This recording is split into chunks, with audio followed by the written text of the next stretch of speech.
It's a day of celebration in Major League Baseball as we remember the anniversary of Jackie Robinson breaking baseball's color barrier. But today it's also played against the somber backdrop of the events of yesterday in the Boston Marathon. And we welcome you into Cleveland Indians baseball here at Progressive Field. Matt Underwood with Rick Manning. So many storylines to talk about. We'll get to all of them during the telecast tonight. But as we start this game tonight, Rick, focusing on baseball, what's going through the minds of Terry Francona and John Farrell as they lock horns here tonight? Well, it has to be a special night for Terry Francona, an organization that he won 2 World Series with. First time he's had an opportunity to go back and play against that organization. It should be something very special. I know he's trying to downplay it a little bit on his end, but hopefully they can come out and play well for Terry for his behalf. And John Farrell, who spent many years with the Cleveland Indians organization, I'm sure he's got some emotions flowing as well. No question about that. And then tonight we are celebrating the 66th anniversary of Jackie Robinson breaking baseball's color barrier. And now Dick Enberg takes a look back at the man who proudly wore number 42. He was UCLA smart and Pasadena street tough, proud and handsome. The chosen one.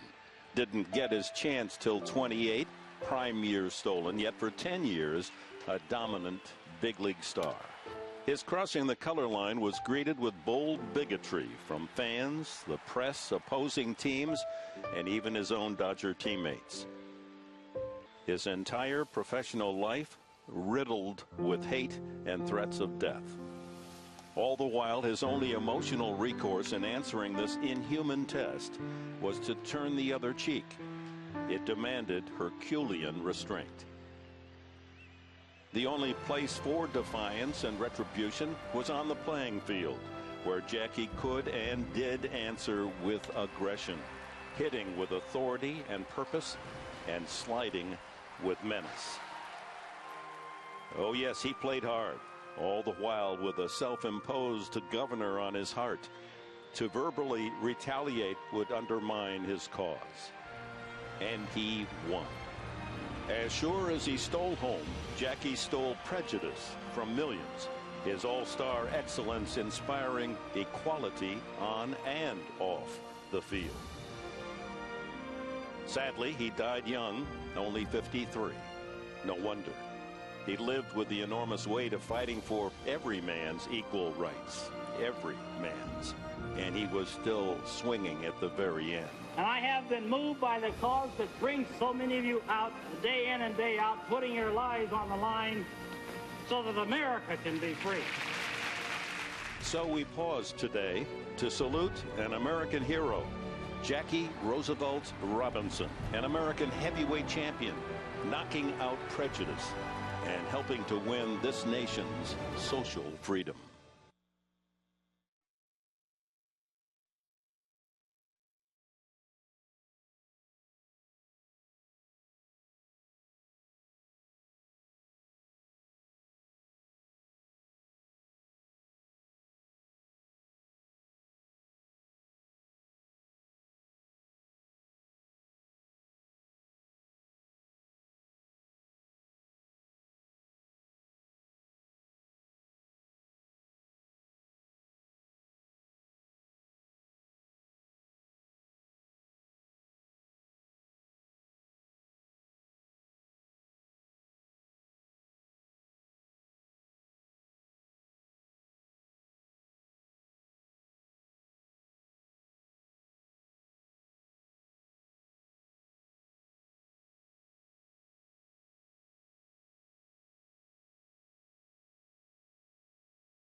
In downtown Cleveland, our temperature at game time will be right about 50 degrees. There was rain in the area. We had the tarp on for a good portion of late this afternoon, but we are starting on time as John Farrell brings his Boston Red Sox into town. They're off to a great start, won 3 straight. They're 8-4 on the year. And let's take a look at John's starting lineup as you see the flag at half staff before we get underway here today. For the Red Sox, Jacoby Ellsbury leading it off, then Shane Victorino followed by Dustin Pedroia. Mike Napoli in the cleanup spot, then Will Middlebrooks and Daniel Nava. Johnny Gomes, David Ross, and Pedro Siriaco will bat ninth. And on the mound for the Indians, Ubaldo Jimenez. He started the opening game here at Progressive Field against the Yankees back on opening day, and this is 7 days since his last start. And in his last start, he was rocked, but had a couple of side sessions, says he feels much better, so he will be matched up against the Red Sox this afternoon. Let's check out the Kia Indians defense tonight behind him. It'll be Brantley in left, Stubbs is in center, Rayburn in right, Chisenhall at third, Cabrera at short, Aviles at second, Swisher is at first with Santana behind the plate. Laz Diaz will call the balls and strikes. Tim Timmons is at first, Mike Winters at second, and Mark Wegner down at third.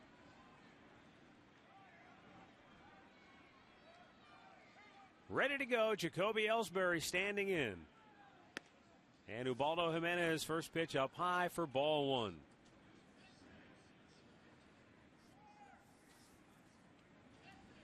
Ellsbury hitting .255 to start the year, but if he gets on, he is a threat. Already with 5 stolen bases.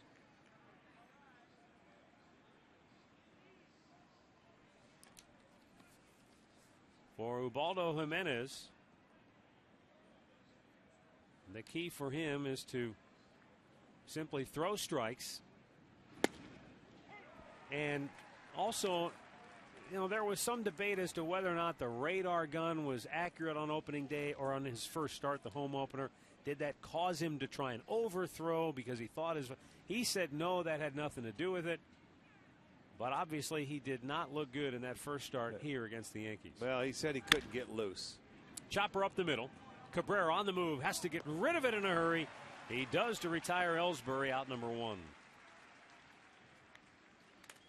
let's take a look at our keys to the game, Rick. And Ubaldo Jimenez velocity certainly is an issue, whether real or imagined. And the Indians would love to get Asdrubal Cabrera going offensively. Yeah, and getting back to the velocity, it's just a matter of locating his fastball like it is every game for him.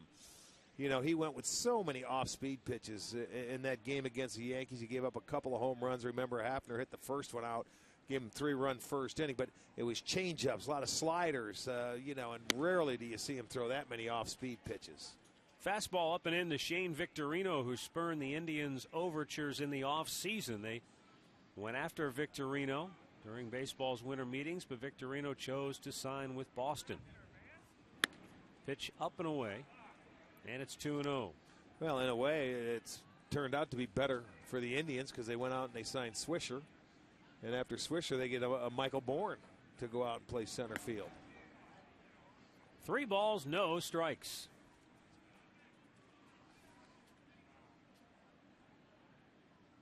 Victorino off to a good start with the Red Sox. In 48 at-bats, hitting over 300.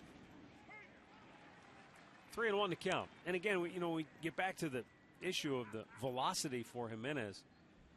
92 is still effective if you're able to locate it, throw it where you want to. And a full count now. 92 is plenty. It's a matter, 88's plenty if you know where you're going with it, if you can control it. Now the payoff pitch. Slap to short. Cabrera sets, throws, got him, 2 down.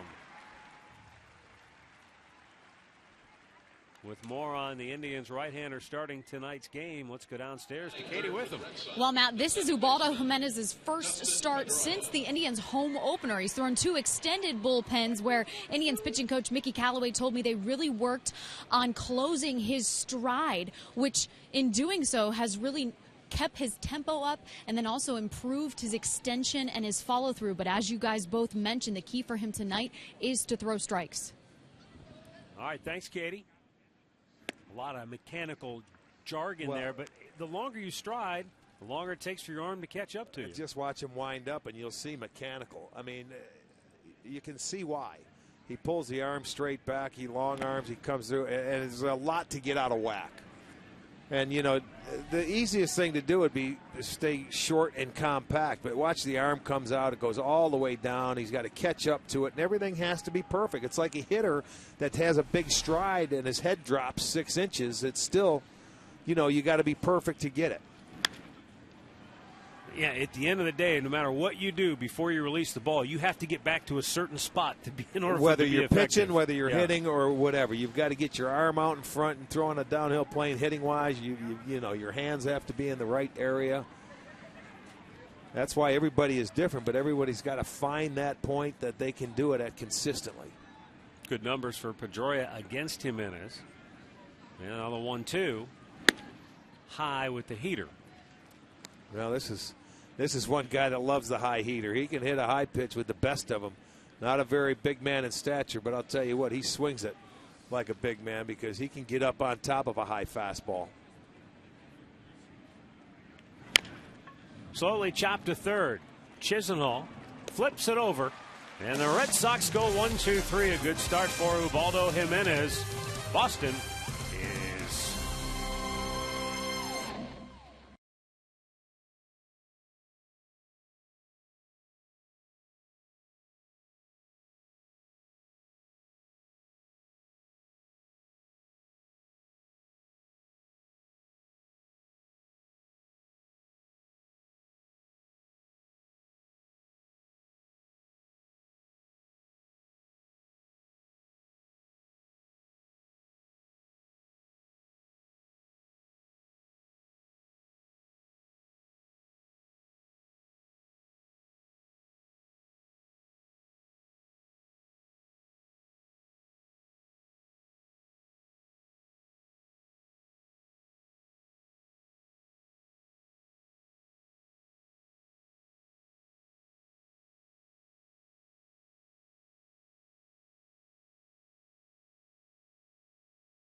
Indians coming to bat against left-hander Felix Doubront of Boston.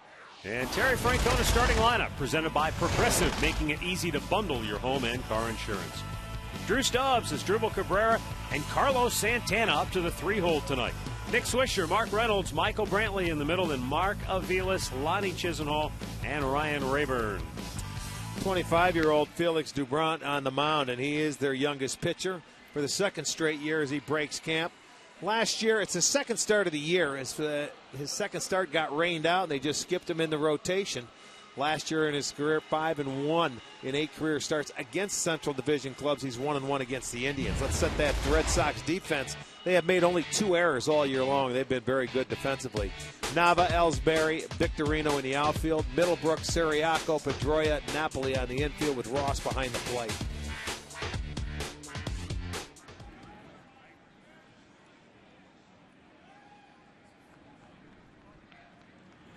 Drew Stubbs leading it off, looks at a ball up and away from the left-hander Doubront. Stubbs into that leadoff spot with Michael Bourne sideline. Pitch outside.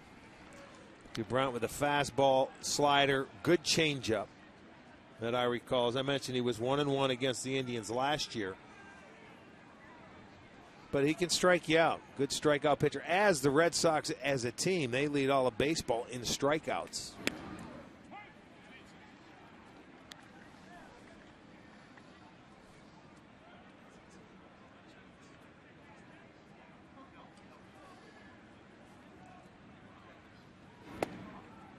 Down and in. He missed off the plate. And it's 3 balls and a strike.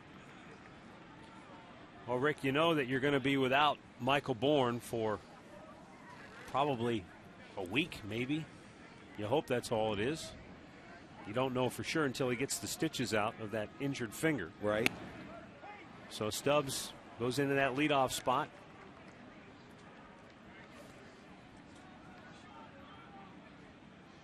There is Michael Bourne, who was in the clubhouse before the ball game talking with his teammates today. He's got the heavily bandaged right index finger. Stubbs pops it in the air. Shallow right. In comes Victorino. And that's out number 1. Our injury report brought to you by Elk & Elk. Serious lawyers for serious injuries. Call 1-800-ELK-OHIO. Bourne got 5 stitches in that right index finger. And, you know, the good news is they didn't put him on the 15-day disabled list, which meant that they would have lost him for at least 2 weeks. Now you have to believe that they'll figure they'll get him back before that. Otherwise, they would have put him on the DL. Yeah, you hope so, because now you're playing short again. You're down to that 24-man roster, and you have to wait and see. So obviously they feel like he'll be back in 4 or 5 days, maybe. You know, and we can look at that play at first base where Thornton stepped on his hand all you want.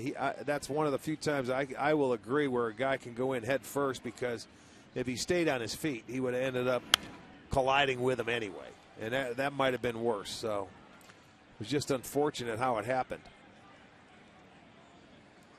He ended up getting a base hit, and that brought the tying run to the plate in the whole 9 yards, but it's going to cost him about a week.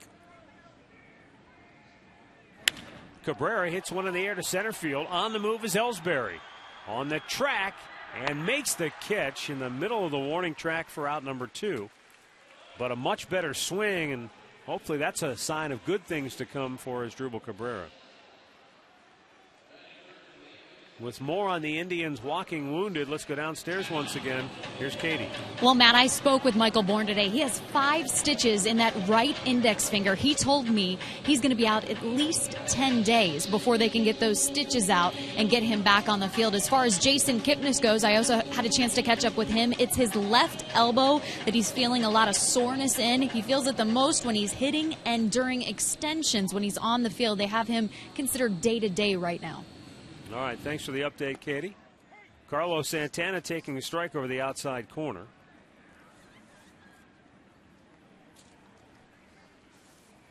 Indians happy to have Santana back in the lineup, even with the loss of Michael Bourne, with Jason Kipnis on the men. 13 hits and 26 at bats for Santana.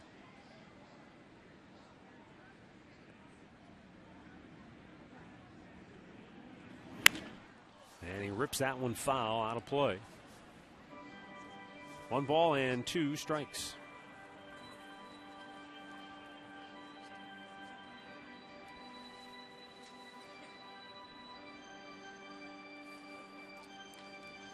Out to the mound, David Ross to talk with the left-hander Dubront.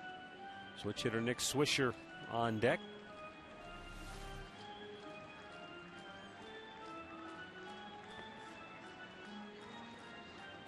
Look at that. Something looked like it affected it? him, whether it was a bug or something. It did look like flew maybe into a bug his face flew in or his an eye. Yeah. Slow chopper by the mound. Middlebrooks cutting in front of Siriaco, and Santana is out number 3. So the Indians go in order. No score after 1.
McDonald's new Premium McWrap. Fresh vegetables, tasty sauces, and juicy chicken in a warm tortilla. Try one today.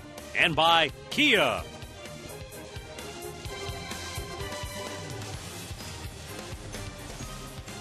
No score, second inning. Ubaldo Jimenez set the Red Sox down in order in the first. 3 ground ball outs. Yeah, that's what you like, ground ball outs.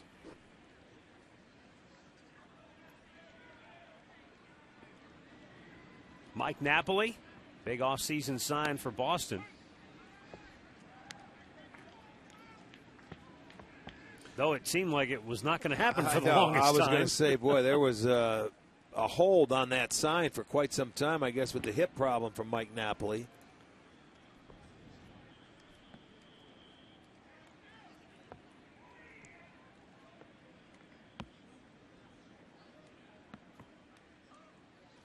But definitely a strong guy, and he's got good power and has good power the other way as well.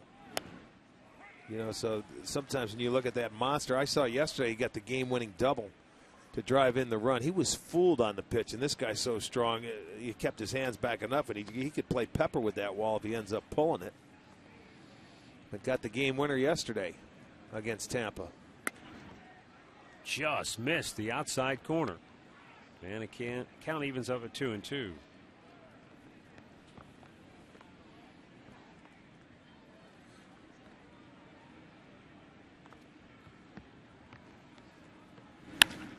That's hit in the gap, right center field. Stubbs over to try and cut it off. He'll get to it before it gets to the warning trap. But Napoli rolls into second base easily with a leadoff double. Well, it looked like a changeup to me, and Napoli, he has very good pop the other way. Look at, he just shoots that ball that way. That ball had movement going down and kept his hands back enough. Put a good swing on the ball, so Napoli starts it off. His 5th double of the year. First hit of the ball game.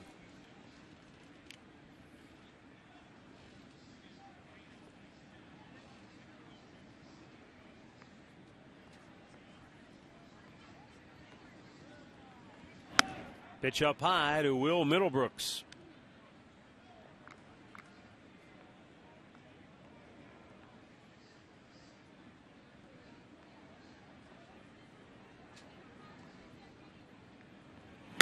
Middlebrooks had 3 home runs in that game against Toronto earlier this season, and if I remember right, he just missed hitting a 4th home run in that game too. I think he took it to the warning track. Yes, that is correct. His last at bat, he flew out to the track. Swung on and missed. Good change of pace by Jimenez. In a fastball count, Middlebrooks out in front of it. I think he also had a double in that game as well.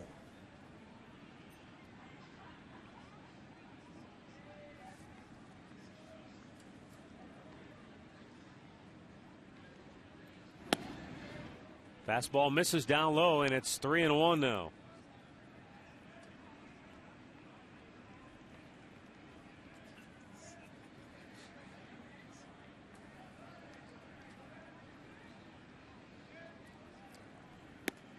Yes, he did. Couldn't hold up. So both times he's had him in those dead red counts, he's gone to the off-speed pitch, and Middlebrooks has not been able to hold up. Well, not a bad idea, and it's an excellent pitch. That breaking ball away, you get into the fastball count. You prove that to the hitters that you can throw that pitch for strikes. That'll help you through second and third time through the lineup. Up and away, it's ball 4. The first 2 Red Sox have reached here in the second. Well, Terry Francona, certainly mixed emotions here today as he has his new Indians ball club on one side and the club he managed to 2 World Series on the other. I had mostly 8 really good years. I don't think I got it scripted the end the way it ended, but that's, you know, and you move on. Sometimes it's time to move on. And I'm really happy where I'm at here. And I think it's unfair to the players for me to kind of, like I said the other night, have like a nostalgia week. I mean, our job is to beat them, and it is them. And it doesn't take away anything that, you know, the people that I'm close to there's a lot of them. But I like where I'm at. I think they like where they're at. So everything's pretty good. And that's the game of baseball, man. You know, no matter how good you are, you know, you move around. And if you're a manager, you know, he had 8 good years. You managed in that town for 8 years, you had a nice run. Yes, indeed. So maybe it is time to move on, and we're very thrilled and happy to have him here in Cleveland. So, but that's the way sports goes. You don't last forever anymore with the same franchise or same team. 1-1 to count for Daniel Nava. At one time you did as a player, you know, that's what you strive for, to stay with the same organization. But once free agency hit, that pretty much took care of that.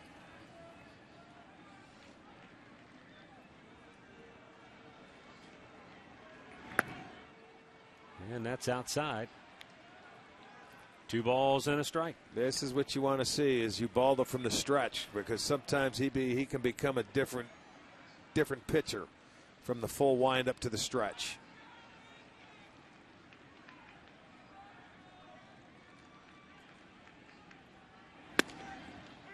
Letter high strike.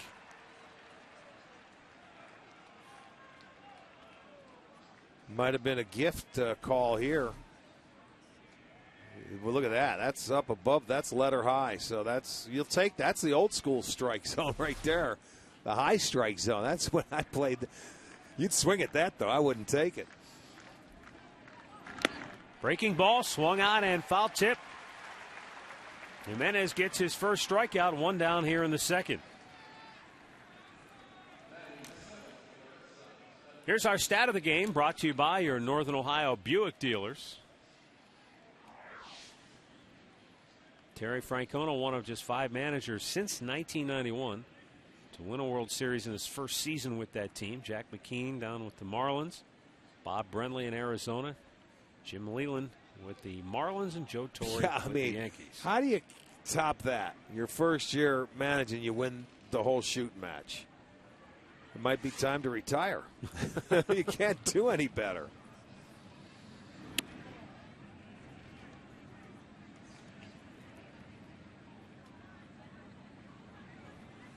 Here's Johnny Gomes. Gomes we've seen over the years with the Tampa Bay Rays, with the Cincinnati Reds.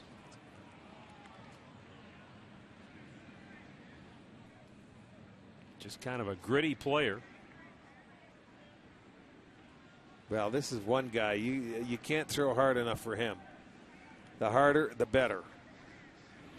Breaking ball in for a strike. This guy loves it in. He'll turn on it. Yeah, you better make sure you get your off-speed pitches down and over for strikes.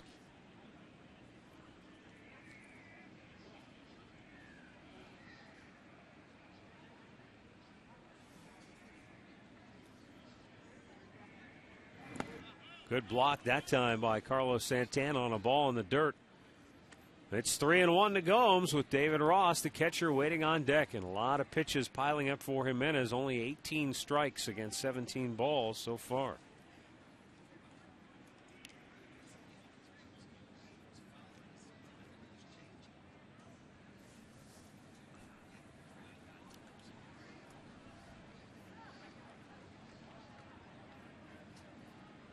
Three-one pitch, and he walked him.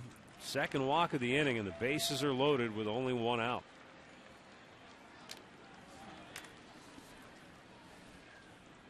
The batter will be David Ross. Off to a slow start. 2 hits and 12 at-bats. Mickey Callaway already having to make a trip to the mound. And this is what is so baffling with Jimenez. And this will happen inning to inning, start to start. 1, 2, 3 in the first, looks like he's free and easy, and he comes out here in the second. He was free and easy, and then the first hitter, he's out of the stretch.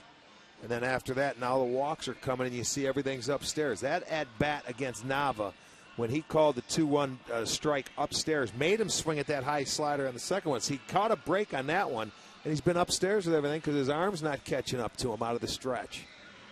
Everything seems to be up, and that fastball, he's not commanding it.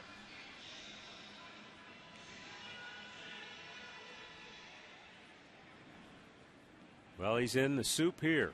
with the bases loaded and only one out.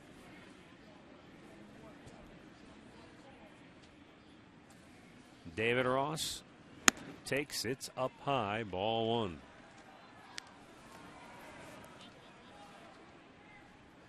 I'd almost like to see him go out of the full stretch here instead of the Wind windup. up, yeah. You know, just look the guy back, and I mean, he's been throwing. He had the ground ball working out of the full windup, and that's what he needs right here is a ground ball, and he's upstairs with everything. There's a good breaking ball.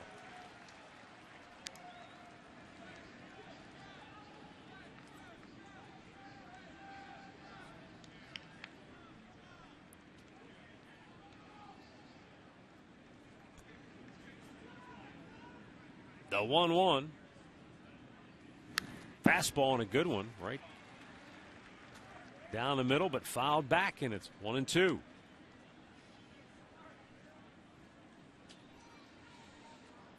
Napoli, who doubled to start the inning, is at third. Middlebrooks, who walked, is at second, and Gomes just drew the walk at first.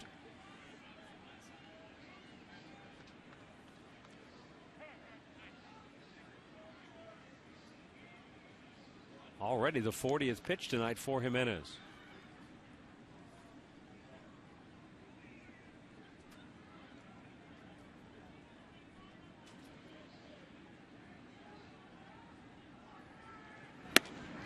Just a bit outside, and the count evens at 2-2.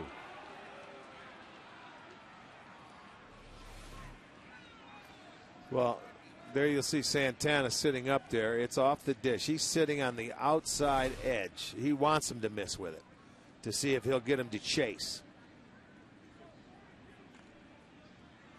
Curveball, and I don't know what was wrong with that.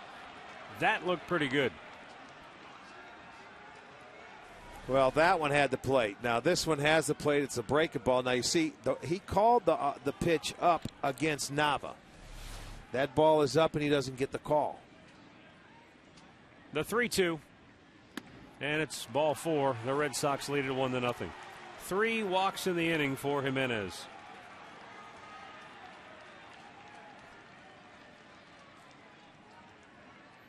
And you're down to the bottom part of the lineup when you're throwing 2-2, 3-2 breaking balls. What's wrong? I mean, go with them, challenge them.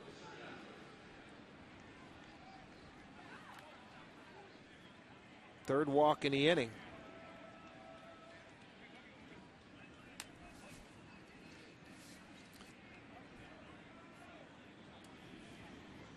Well, here's Pedro Siriaco, the shortstop. And a fastball in for a strike.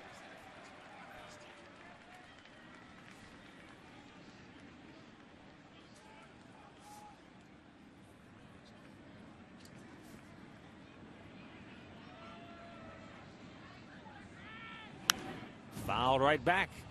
A high heater, and it's 0-2.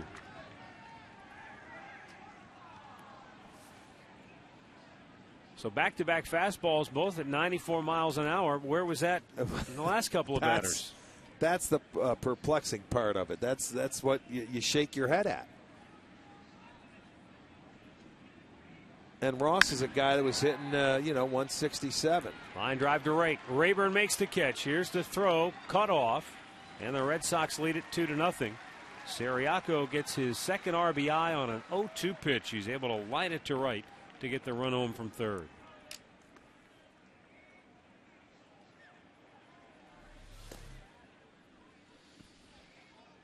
Well, there you go. Fastball away, and Siriaco, he's in protect mode.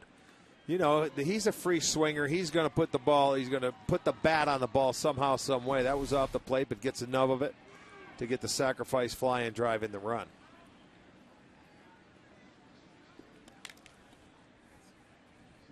So Boston leads it 2-0. And with 2 down, runners at first and second for Jacoby Ellsbury.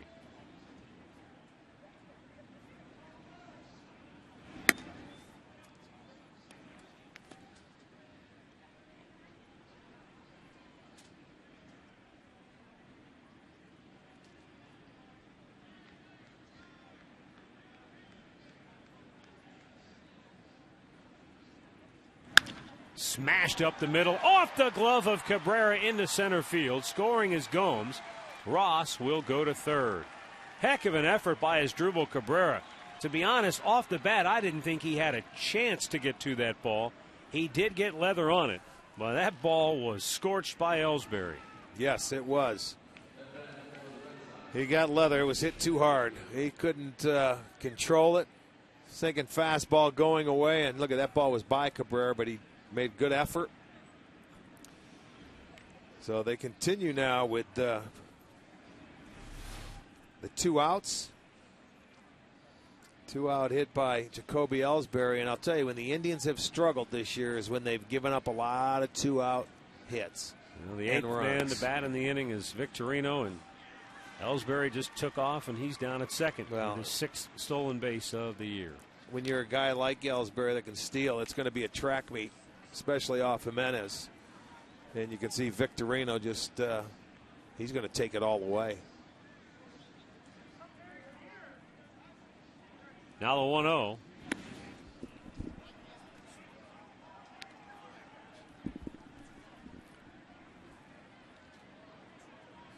You know, over the weekend, we saw the Indian starters just pound the strike zone. And over that weekend series, the starters only had 2 walks against the White Sox. You come in here and you get 3 walks in the second inning by Jimenez. 35 pitches in this inning as well. So that's a huge difference from what we saw the last 3 games. And there's some scrambling out in that bullpen. In the dirt, Santana with a block, and it's 3-1.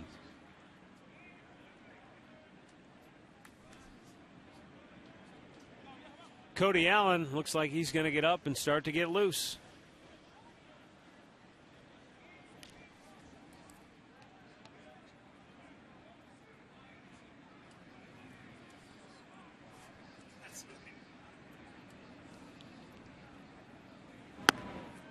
And another walk.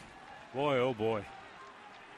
Bases loaded again, and the 9th man to bat in the inning is Dustin Pedroia. Well, he hasn't started to really throw a pitch from 60 feet out there, so it's going to be a while, and you've already had the pitching coach go out to see him once.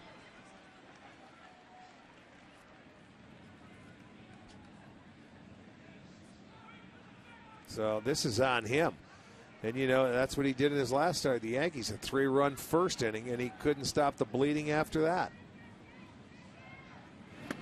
Pedroia taking a strike.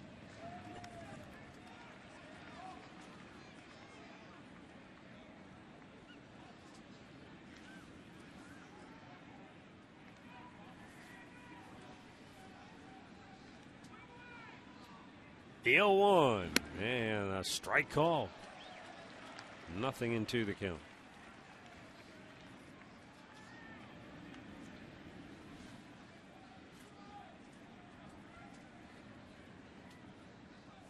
Four walks in the inning for Jimenez. Red Sox have him loaded with 2 down.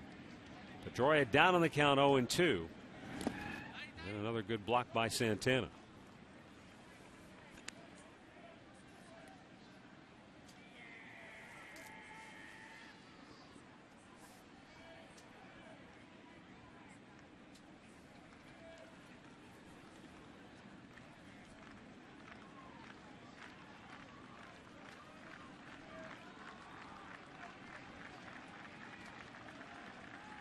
Now the 1-2, and that's too high.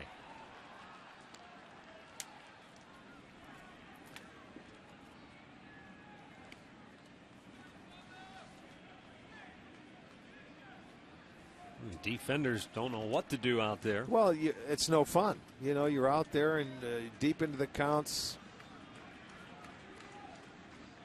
2-2 offering. Fouled back out of play.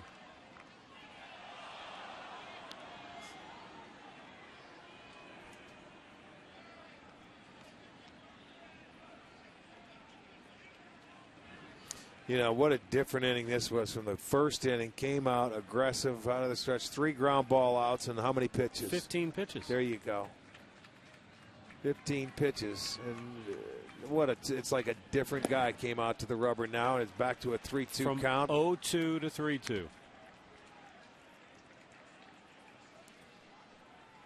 And this might be it for Francona right here if Jimenez doesn't get Pedroia. And he's still out of the stretch. The runners will be off with this 3-2 pitch. Oh, my. Ball 4. Another walk. That's the 5th walk in the inning. The second with the bases loaded. And it's 4-0 Boston. And Ubaldo Jimenez's night is over. Well, I guess the extra rest certainly did not help him. The side sessions, because it's unbelievable. Just a different guy in the second inning. Hard to believe. He lasts just an inning and 2/3 here tonight. 59 pitches. And the Cleveland Clinic call to the bullpen. Today's call to the bullpen goes to Cody Allen when we come back.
Nothing Boston here in the second inning.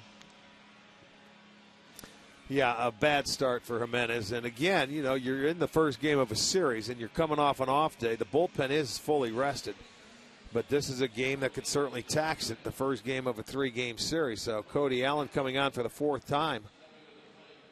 3 walks, 3 strikeouts. Coming in here to just try and get him out of the inning. The Red Sox with 4 runs in the inning, but 5 walks by Jimenez. He threw 44 pitches in the inning. And he walked in 2 runners in this. And they only have 2 hits, and the leadoff double was by Napoli. Yeah, there have only been 3 balls put in play in the inning. Yeah. The sacrifice fly, the single, and the leadoff double. Well, here's Napoli, who had that leadoff double. And Cody Allen with a first pitch strike.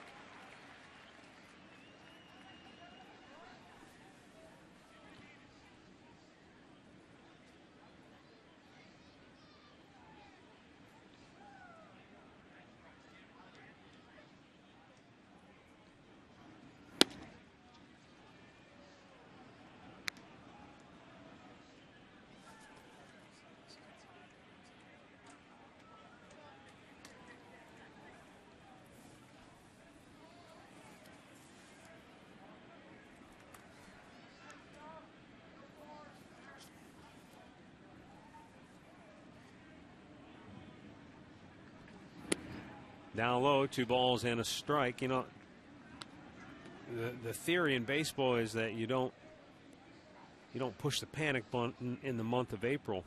But at what point do you look at a starting pitcher who's given you 12 innings and 3 starts and say, hey, we got to think about something else here? Well, they got to work with him and try and get him straightened out. Again, out of the stretch, he was terrible. He was 2 different pitchers in 2 innings. 15 pitches in inning number 1. He came out free and easy. 3 ground ball outs. You're thinking, okay, good. couple of breaking balls. He moved his fastball around. This inning, he was all over the place. Breaking balls here, and then you get to the bases loaded. He stayed out of the stretch where he had a tough time throwing strikes. Why not at least try to go back out of the full windup where you had some success in the first inning to get out of it? And no, it was terrible. Check swing foul, full count. It was terrible. I mean, they had an extra side session with him. They moved him back. You're on 7 days rest. And, you know, it was, I don't know. It's hard to answer. Sure, it's got I guess he's the only one you can ask the questions to and that can answer it. Because I certainly can. I'd be curious to see Mickey Callaway's answers. He might not have any either. I mean, at the end of the day, it's that guy out there with the ball. It's got to get the job done. Payoff pitch. Runners go. High fly ball. Deep left center field. Back is Stubbs. On the track. It's off the fence. That's going to plate 3 more. And it's 7-0 Boston. So the second straight start, Jimenez has given up 7. It's a 3-run double for Mike Napoli, his second double of the inning. But all the runs charged to Jimenez. Yeah, there's a full heater coming down middle in, and you know what? He hit the changeup to start this inning away to right center. You throw him a 3-2 fastball. He turns on this one off the scoreboard. They might be lucky that stayed in. So they do damage, and you talk about a big number on the scoreboard. A 7 spot. Cody Allen fires a fastball by Will Middlebrooks.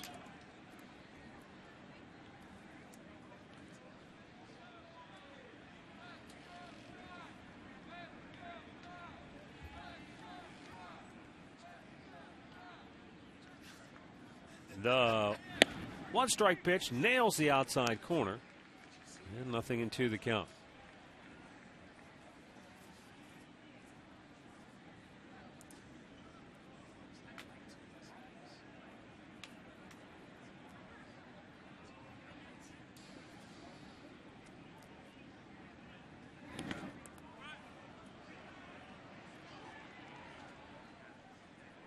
A ball and 2 strikes as Santana just threw his body in front of that ball. It was nothing more he could do. Well, this inning has sucked the life right out of the fans. It looks like, you look at the defense out there, it looks like it's taking it right out of the defense as well.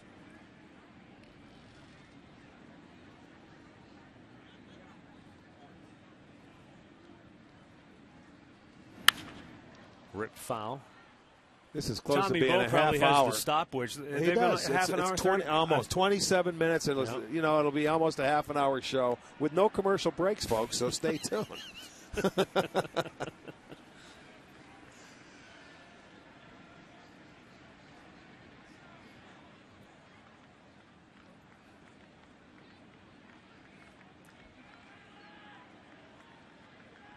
1-2. Checked, it was down low.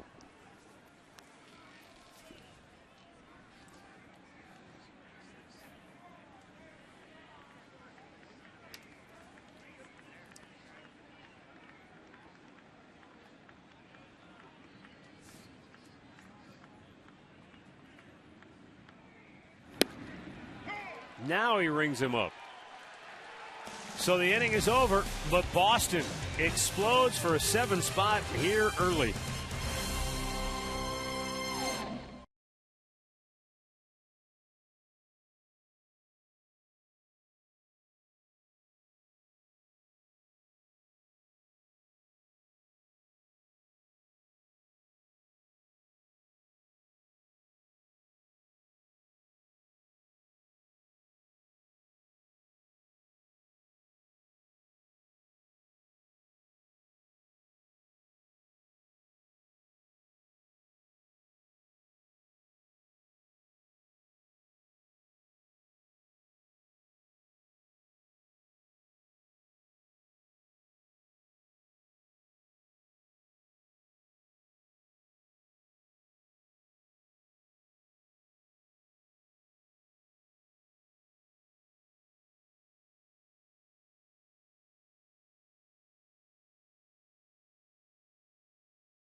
Well, Red Sox out to a 7-0 lead here. Going to the bottom of the second inning. And fans letting their feelings be known toward the folks in Boston, and our thoughts and prayers absolutely, with no question about it. Just an unbelievable tragedy there yesterday. I think it's shaken everyone. I talked to a friend of mine who lives there, and he said it's just very sad right now in the city of Boston. Yeah. The atmosphere is very down right now, but it's a tough city, and they will bounce back. There's no doubt about that.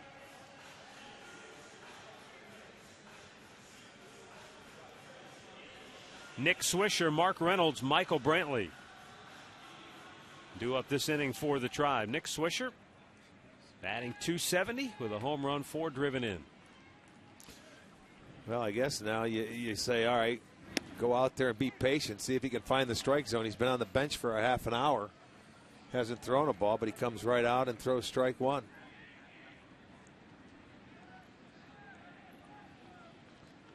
Sometimes a pitcher can be in there for, he came out in the first inning, and he had a nice, easy first inning. A couple of fly ball outs and a ground ball out.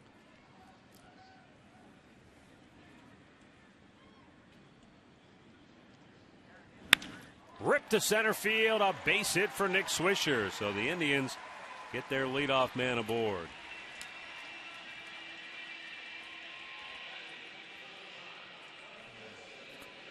Well, we can only imagine how the Red Sox players feel about what took place yesterday just after their Patriots Day game ended against Tampa Bay. Here's John Lester, Red Sox pitcher.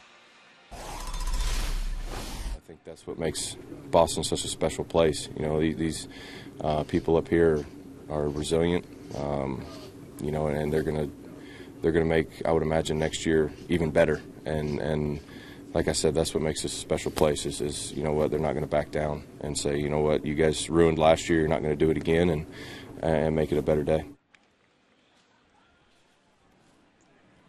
Lester, who makes his home in the city of Boston.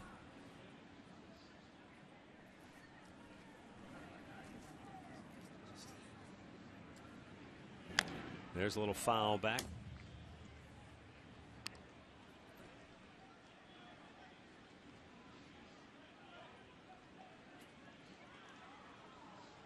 I think the strange part of yesterday for the Red Sox players is, just think about their mindset. They just came off a high, a big thrilling win against Tampa. I think it was a walk-off win, right? Yeah, it was. They get on the team bus. They're on their way to the airport, and for those of you who've never been to Boston, you need a police escort to get a bus to the airport there because the traffic can be especially on Patriots Day when everything in the marathon's so being they've got the police escort is leading them to the airport, and all of a sudden the police escort just peels off and leaves them. And the bus driver kind of looks around and says, well, that was odd. Where'd he go?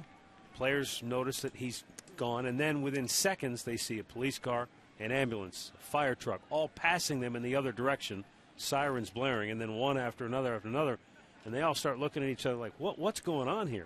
Then the cell phones start going off, and of course that's when they found out what had happened.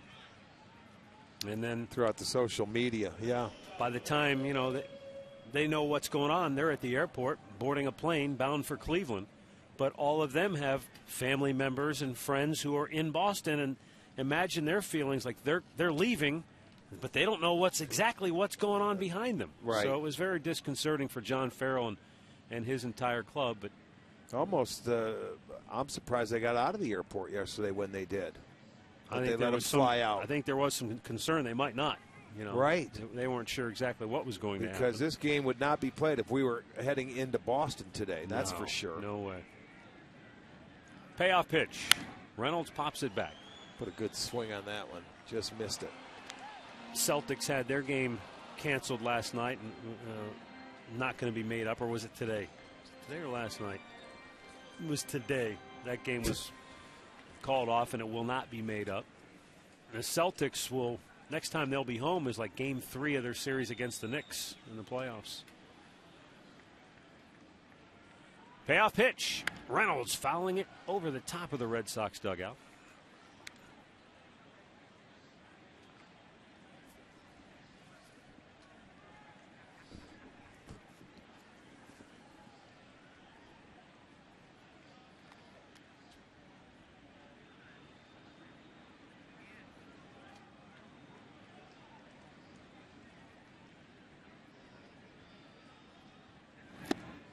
Swung on and missed, and Reynolds out number 1.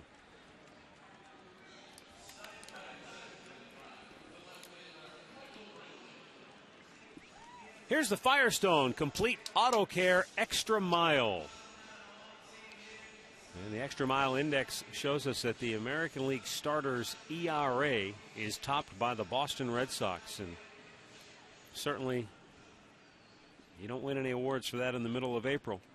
But they have to be pleased because I think there were question marks for them. You know, will Lester bounce back? Will Buchholz be back? Well, and Lackey already had the issues. They had to walk off the mound because of a strain in his right arm. But, you know, their bullpen looks like it could be awfully good. They put Hanrahan on the DL today. And they called up Stephen Wright. Stephen Wright, former Indians farmhand. Knuckleballer. Ripped to right field, and Michael Brantley's got a base hit. It kicks by Victorino, who did a terrific job to barehand that ball. And he holds Brantley to a long single. It kicked across his body, but he was able to grab it with the bare hand. It checked up on him. And, you know, he's a former center fielder, but he goes over there to cut that ball off. I thought it was going to get by him. And watch, I don't know if the rainer had anything to do. It's like it hits and just checks right up, and he barehands it. Very athletic play. What it did, it held Michael to a single. Yeah. You know, if he has to catch it with his glove hand and maybe turn around and plant and throw, Michael's going to be on second base. But he hustled over there, held him to a single. It's first and third now with 1 out.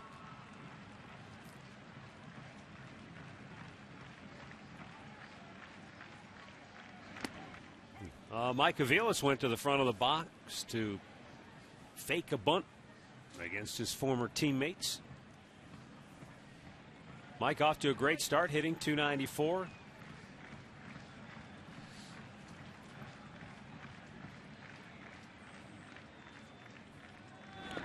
Both he and Ryan Rayburn have filled in, and they've probably filled in more than anyone would have envisioned this early in the season because of various bumps and bruises and guys being nicked up. But they've done a terrific job, both of them. What you just said, that statement, at this point of the season, I think Francona envisioned these guys playing a lot or trying to get it, both Aviles and Rayburn at bats. But you're right, not this early in the season. There's a drive right field. Victorino on the move, makes the running catch, hangs on. Tagging at third and scoring is Swisher, so the Indians get on the board. Mike Aviles with his 4th RBI on the season. He scorched that ball to the degree that where Victorino, once he caught it, he still had to look into his glove and make sure it was still in there. Well, unfortunately, he just saved at least 1 run for the Red Sox. He makes that running grab. He wasn't sure it stayed in the glove. It'll go as a sacrifice fly for Mike Aviles. But 2 plays in a row that Victorino did a nice job. I mean, he smoked that ball his right to right center field. But, well, the Tribe comes right back. They at least get 1 on the board. But a long way to go after you give up a big inning like 7.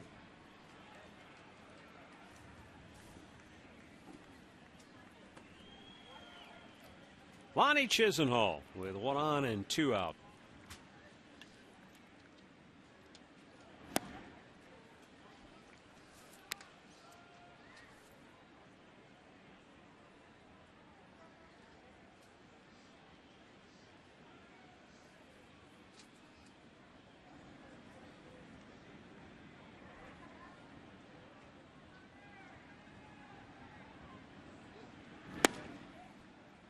It's too low, and the count is 2-0.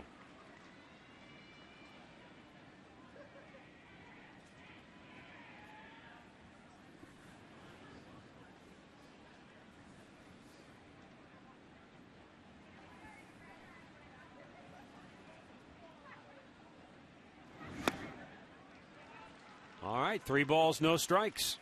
If Chisenhall reaches, Ryan Rayburn, who we were just talking about a moment ago, will get a chance to hit here in the second inning. Well, the only 2 left-handers in the lineup tonight, Brantley and Chisenhall. Brantley got the base hit, and now he looks like he's having a tough time throwing those strikes to the left-handers. You know, you're facing so many right-handers, you get into that zone. He likes that little change-up away and fastballs. Now he's got to find it for the left-hander.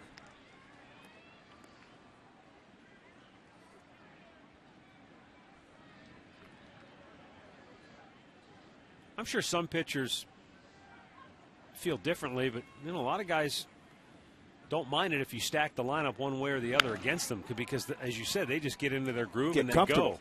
But if you've got to constantly go back and forth, I think sometimes that's a better way to go when you're starting your lineup, when you're when you're loading your lineup against a lefty or a righty. Yeah, with the switch hitters that they have in the lineup, you got Cabrera, Santana, Swisher. That's all 2, 3, and 4. But, the only 2 true lefties, Brantley and Lonnie. So we'll see. He'll make the adjustment. Fouled away.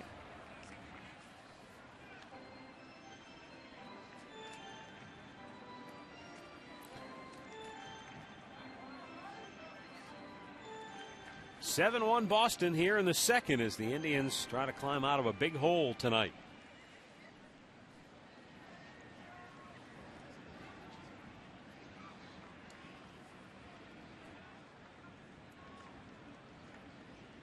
And the payoff pitch is foul tipped, and that's strike 3. So the Indians get on the board, but it's 7-1 Boston after 2.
Boston out to a 7-1 lead, third inning.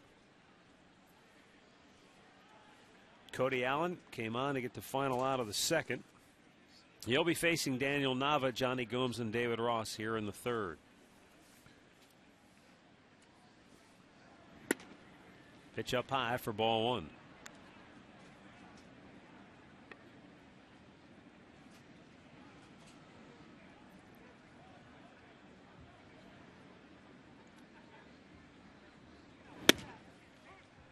Belt high fastball for a strike to even the count.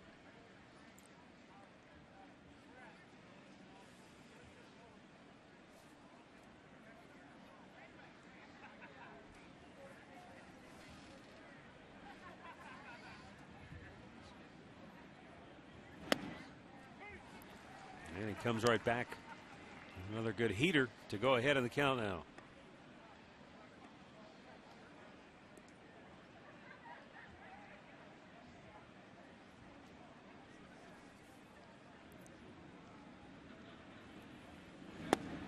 Check the swing. No, he went too far. Good breaking ball there by Cody. Allen with back-to-back strikeouts in the ball game. We go back to the studios for an in-game update with Al. Hey, Matt. Hey, Rick. The Royals in Atlanta tonight to take on the Braves. 1-0 Atlanta here in the top of the third. Chris Getz leaves the yard for the first time since July of 2009. And his first homer as a Royal took him 830 at-bats. KC leads Atlanta 2-1 in the fourth. Matt? Now it's an interesting matchup for Kansas City, because those Atlanta Braves have been just smoking 9 hot. straight they've won. 11-1 on the year. I heard Ned Yost on the radio today saying, well, hey, let's go get him. Ned, he wouldn't back down from anybody. Well, Ned was with them when they were so good back in the 90s. He was the That's third base true. coach for Bobby Very true, Cox. yeah. So he knows. Let's go, boys. Let's go tomahawk them. We'll go get him.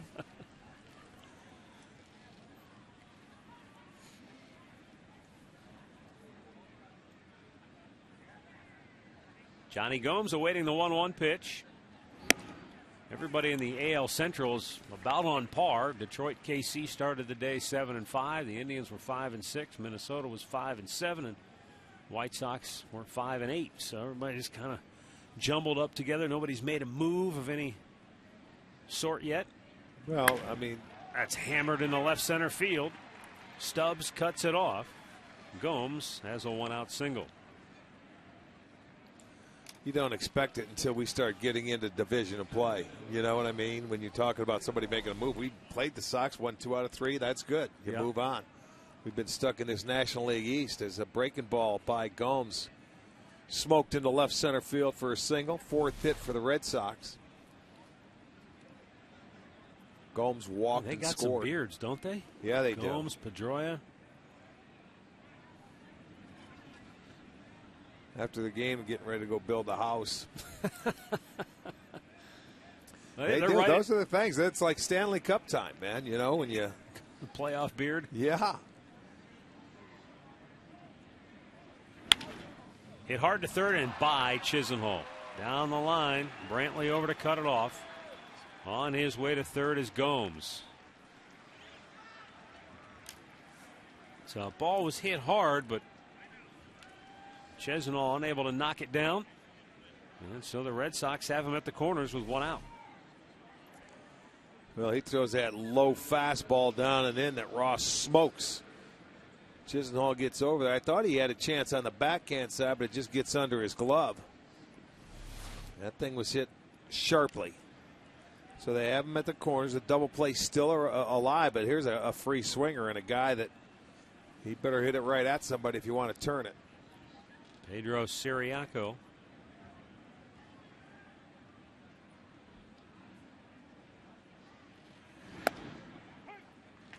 And a first pitch strike.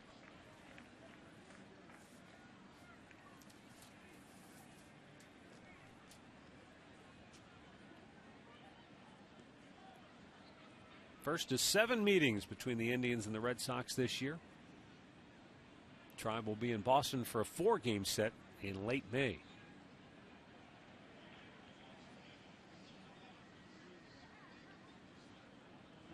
Swung on and missed. When's the last time we've gone to Boston and haven't had a 4-game set? It does seem that in Baltimore. Baltimore, the 2 teams. It seems like every year, and we're going to have to check it out because it's going to go back a ways. We've had 4-game series in those 2 cities for a long time. Here's the 0-2. Got him to go chase. And that's 3 strikeouts now for Cody Allen, 2 here in the inning. And with 2 down, Jacoby Ellsbury will be coming up with runners at the corners. Our trivia question is always brought to you by AT&T. Bill McKechnie and Ed Rausch were 2 of 4 players enshrined in the Hall of Fame in 1962. Who are the other 2?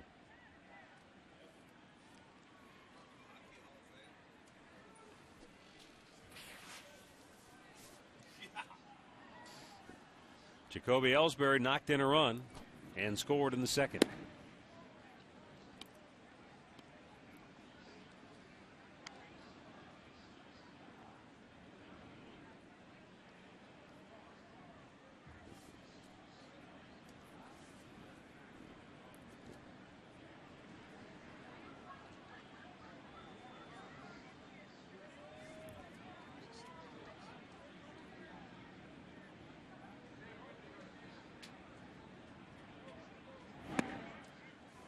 It's low. And Cody Allen falls behind. Ellsbury 2-0.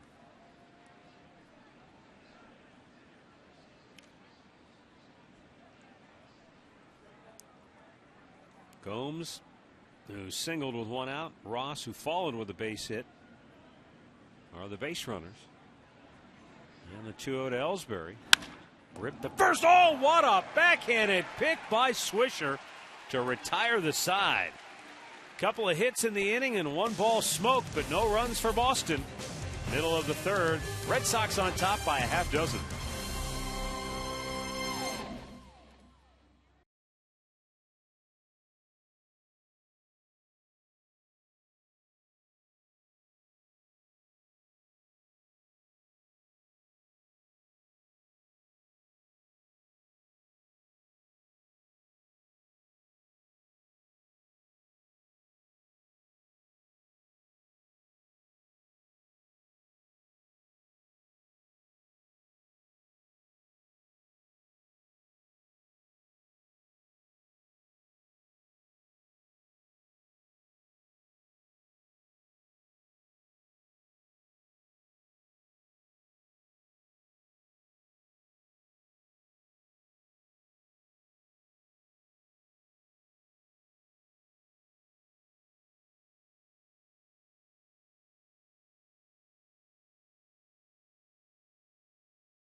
Just a reminder, as you enjoy a cold one, to look forward to Miller Time later in tonight's game, brought to you by Miller Lite.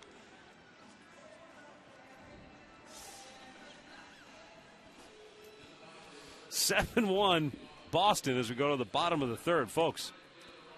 In between innings, Rick and I were trying to guess the answer to the trivia question on our statistician, the esteemed Tom Bushenik. Professor Bo was rapping us on our knuckles with his ruler for incorrect answers.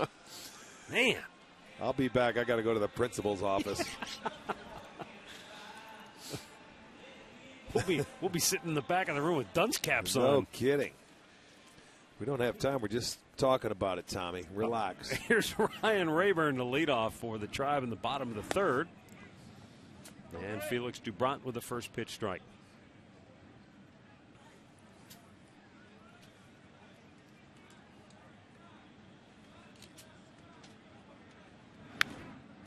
I heard a stat today that was somewhat interesting. The Red Sox, with Lester and Buchholz pitching, they've each made 3 starts, are 6-0. Last year, they didn't get their 6th win between those two pitchers until game 32. Well, that goes to show you the importance of those two guys towing the rubber and going out there. And so 20 games earlier this year, they already have 6 wins with those two guys. And that's, as you said, that's got to be a big part of their success formula this year. Yes, it is. Now they expect to get David Ortiz back in their lineup He's maybe out by this weekend. Yeah, he's out on rehab. You know, Boston, after losing, 90-plus games last year, they didn't know what to expect. They get new manager John Farrell. They made the trade. He was with, of course, the Blue Jays to get him back. And, it was a nightmare for him last year with Bobby Valentine over there as the manager. I think a lot of teams picked them to finish last again. But when you look at their overall roster, and they did go out and make some additions, and if those guys can come back and pitch well and do it all year long, there's no telling what they can do. Good pitch. And Rayburn is out looking. That's 3 strikeouts for Dubron. With more on the status of David Ortiz, here's Katie. Well, guys, John Farrell said today that David Ortiz, he's dealing with a bit of a spasm in his left heel. It's not related to that Achilles injury he suffered a year ago, but it happened and kind of became a little bit more aggravated when he was riding a bike and running. They're just kind of being more cautious than what they would, and they expect him to be back in the lineup Friday night when they head back home. Yeah, this is an odd road trip where they just come to Cleveland for 3 and then go right back to Boston. Isn't that something? Yeah. I mean, they're here and they're out of Boston for the tragedy that happened, and they go right back. That is sort of strange. But I understand what they're saying. When they get Ortiz back, they want him there. They don't want him to come in and out with this heel issue. Yeah. Because of what happened last year with the Achilles. So you make sure when he comes back, you can plug him into that DH spot. Drew Stubbs takes a strike, and it's 2-1.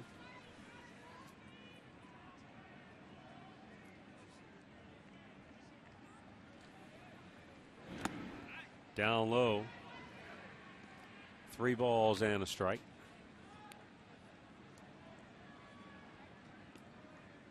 Red Sox winners of 3 straight. They come in 8-4. After sweeping Tampa, you just can't score.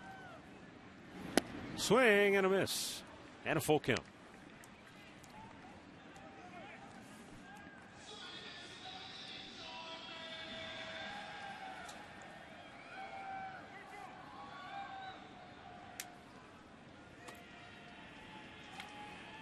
Payoff pitch. And it's ball 4. That's the first walk issued by Dubron, and the Indians have a 1-out base runner now here in the 3rd. Well, MLB.com At Bat is the #1 source for live baseball everywhere you go. Available for iPhone, iPad, Android, and BlackBerry 10. At Bat delivers Indians baseball with live audio, pitch tracking, stats, news, highlights, and more. Text At Bat to 31826 or visit Indians.com for the details. Dubron in his last start did not walk a batter. That was the first time in 15 starts that he did not walk a batter. So tonight he just walks Drew Stubbs. There's Dribble Cabrera taking a strike.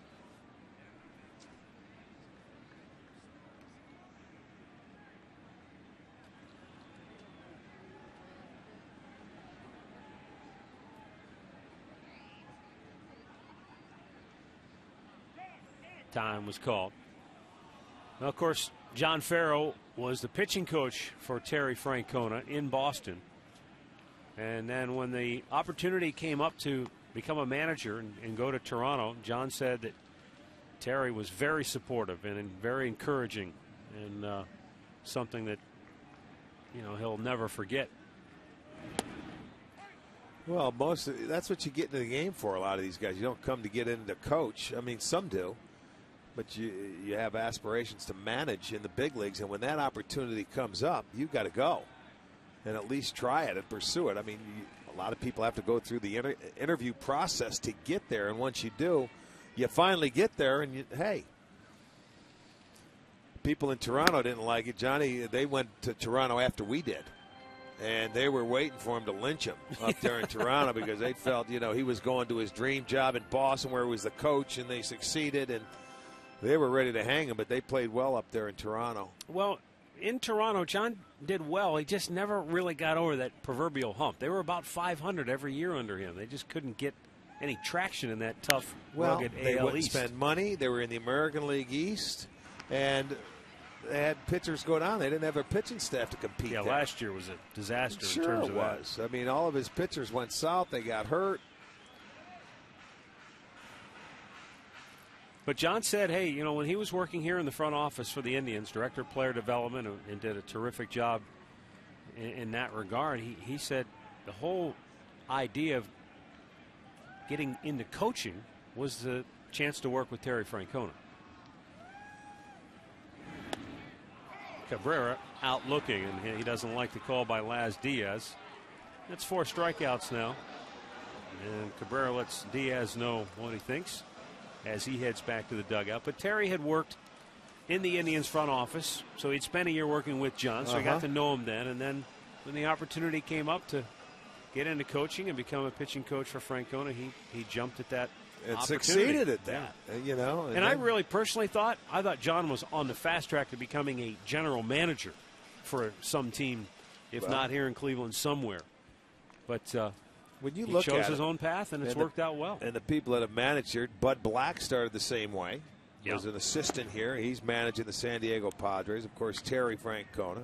Charlie Manuel here now is in Philadelphia. And Ron Washington, he didn't play here long. It was at the tail end of his career, but he was here. And now those guys were all on the same team together, mind you. The guys you just rattled off, the 88 Indians. Charlie was a coach on that club, but think about Bud Black, John Farrell, Terry Francona, Ron Washington, all on the same. Brooke Jacoby was part of that team. He's now a big league hitting coach. And I think there's a couple other guys in those type of roles too. Pretty amazing from that one club. What was the line that John Farrell used as Santana fouls it back? He dropped this when we were in Nashville for the winter meetings. He said, "Who knew back then that on the fertile soil of the shores of Lake Erie, the seeds were planted for all these future managers?" Oh, is that?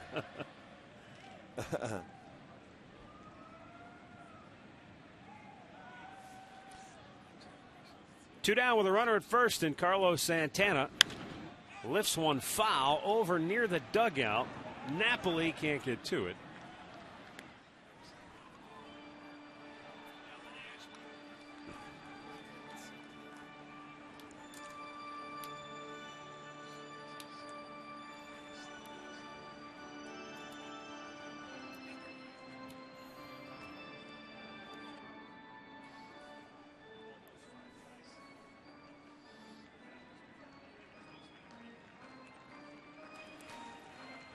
Two balls, two strikes, two down with a runner at first here in the bottom of the third. Carlos Santana trying to give the Indians some life offensively. They got on the board in the second. And a little bit low, full count.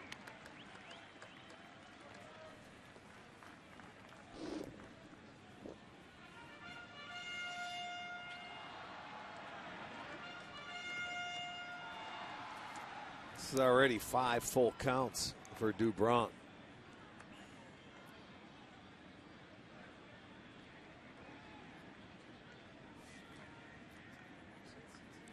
Stubbs off with the payoff pitch and a swing and a miss to end the inning.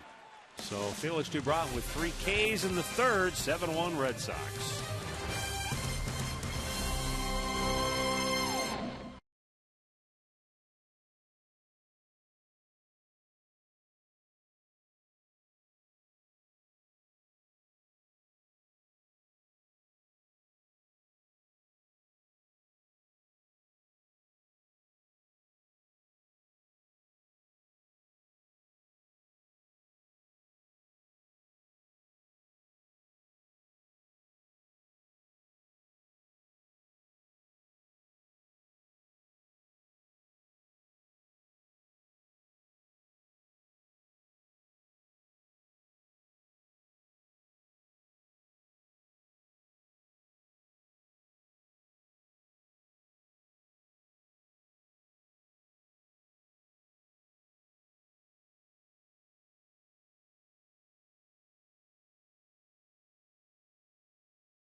7-1 Boston as we go to the 4th inning.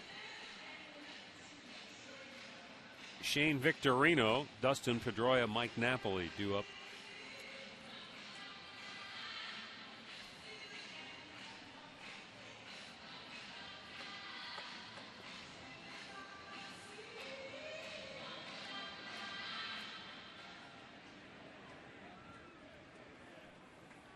Victorino walked and scored back in the 2nd. He bounced out to short in the 1st.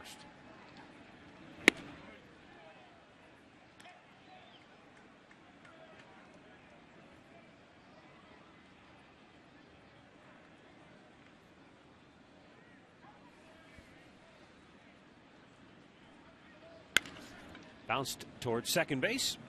Mike Aviles will throw him out, 1 down.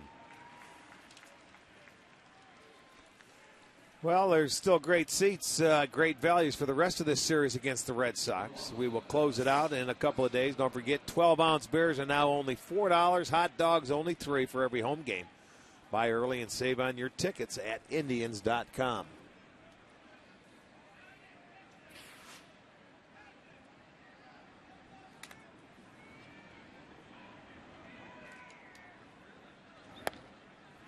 Dustin Pedroia looks, ball called strike.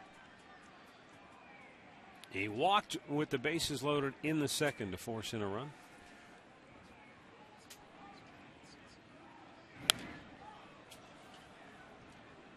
Nothing into the count.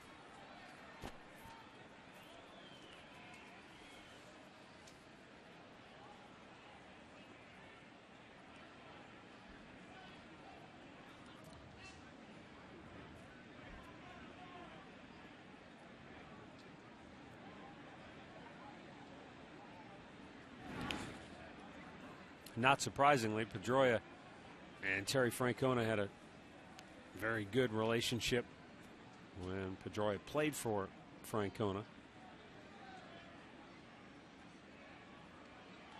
Pedroia said they were always cutting on each other, you know. And Francona has a way about him where he can go into the clubhouse and be one of the guys, and yet still be able to bring the hammer down on somebody when need be. Yeah. Line drive over the head of Swisher into right field. Pedroia takes a quick turn, but he's not going to think about second base. He'll hold with a 1-out single. Here's the AT&T Uverse rewind. Mike Napoli with a pair of doubles. His double started the downfall of Ubaldo Jimenez in the 2nd inning. And then finished it. And then he finished the inning with a 3-run shot off Cody Allen.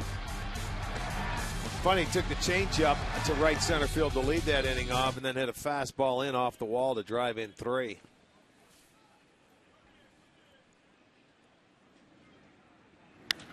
Sends this one sky high to right. And Drew Stubbs is there. 2 down.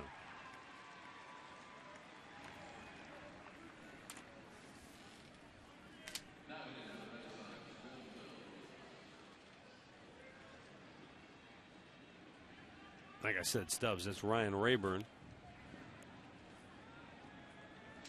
Everybody's wearing 42 on this Jackie Robinson tribute game.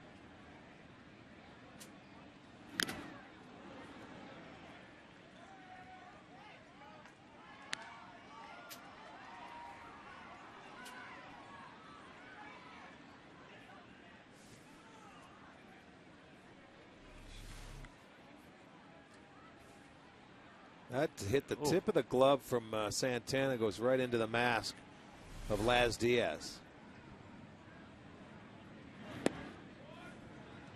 1 ball, 1 strike.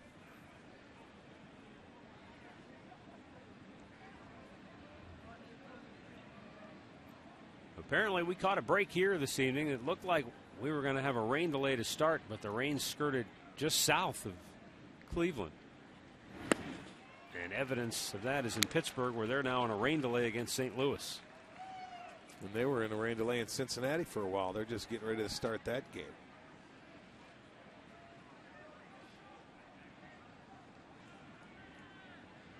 Two down, a runner at first. Will Middlebrooks awaiting the 1-2 from Cody Allen. Got him looking. Nice job by Cody Allen. So he has worked 2 1/3 scoreless, but the Tribe still down 6.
Yeah, the Red Sox out to a 7-1 lead.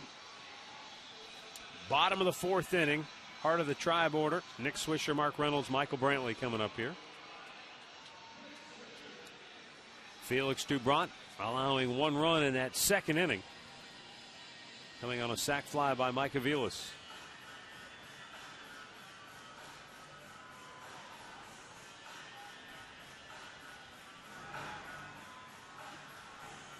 Well, the way Cody Allen has pitched out of the bullpen, you get the feeling that if the Indians could make a move here and put a dent into this deficit, they could still make a game out of this yet. Well, they could, but now you have to shut them down the rest of the way, not just Cody Allen, whoever else comes in. Very true.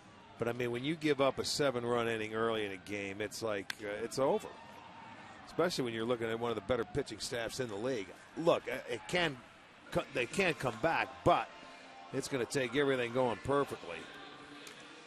Swisher flies to right for out number 1, and that brings up Mark Reynolds.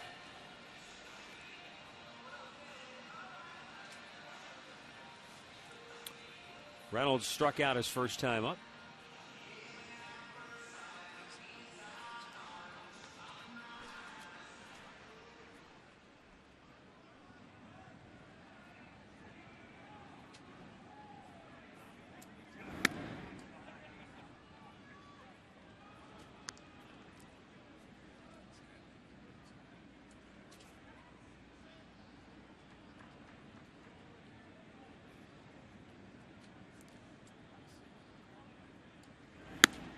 Up and away. 2-0 the count.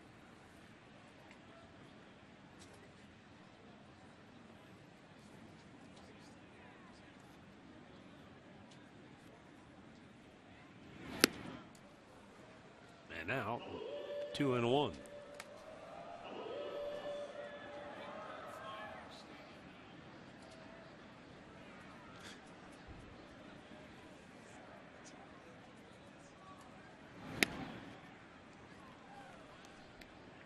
Three and 1 to count. You can see Doubront doesn't want to just groove one in there to Mark Reynolds.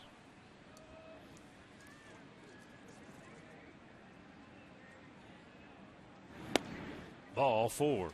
Yeah, patience. Get your base runners. Second walk issued by Doubront. Right now on FoxSportsOhio.com. Sam Amico says it's time for the Cavaliers to give something back to the fans. Get a report on what happened as the Browns opened minicamp today and see how the Buckeyes look as they head into 2013. Complete coverage of all today's action involving Ohio sports on FoxSportsOhio.com. One on, one out. Michael Brantley to the plate. He had a base hit to right field his first time up. And that took off, and out to the mound goes David Ross to talk with Dubron.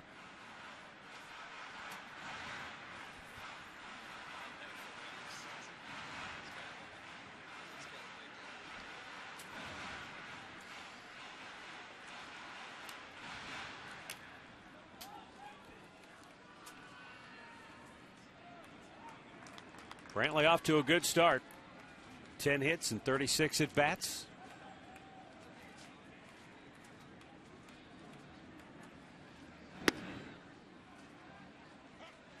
And that evens the count in 1-1.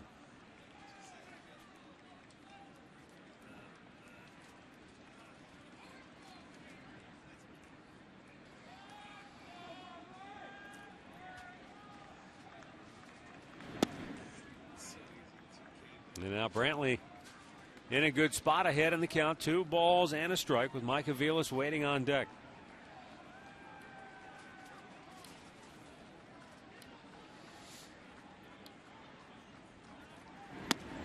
Up and in. 3-1. As the saying goes, you're down, you need base runners. Yeah, you take them. If he wants to give you a couple, that's okay. This is the part of the lineup that did it back in the second inning. We were able to come around and score. If not for a couple of decent plays by Victorino out in right field, might have had more than one.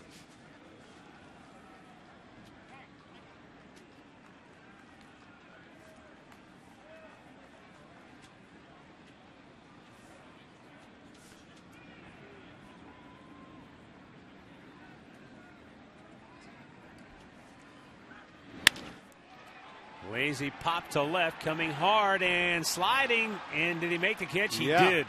Sure did. Nava able to get under it and make the catch for out number 2. Boy, that's a terrific play. That changed the complexion of the inning in a hurry. Well, had a pretty good jump, and the ball wasn't hit that hard. And you see it slicing away, but he got a very good jump on it. You keep coming. You can go ahead and try and slide on that one because it's not going to get all the way to the wall. It's going to hit and check up. But he gets a glove underneath it, out number 2.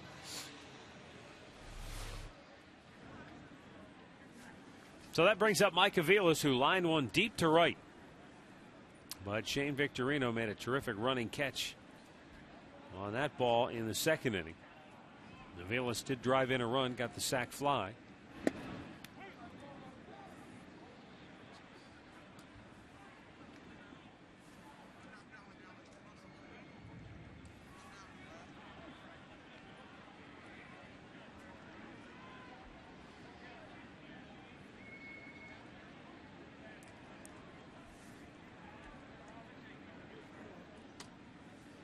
The 0-1. Missed with the breaking ball.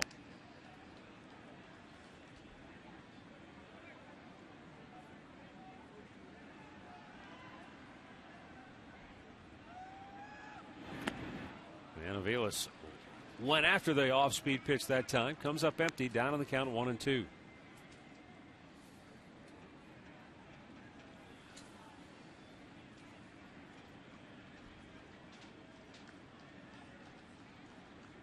Reynolds, the runner at first, with 2 down.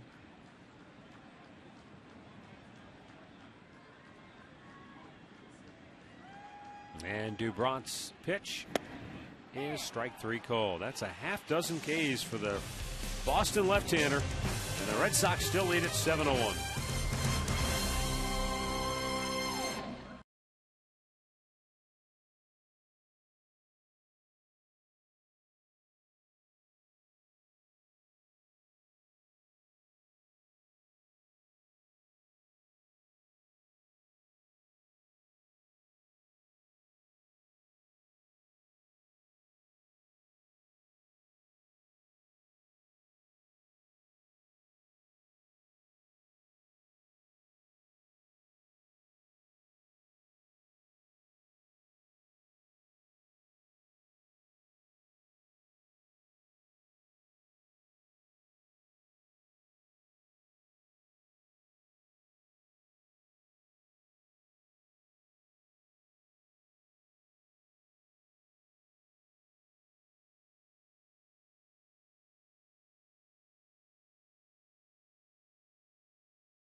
the wireless receiver only from AT&T Uverse. Visit att.com/free your TV. Rethink possible. By your local Toyota dealers. For over 30 Toyota offers, visit buyatoyota.com. Toyota, let's go places. And by Panini's, with 19 locations in Northeast Ohio.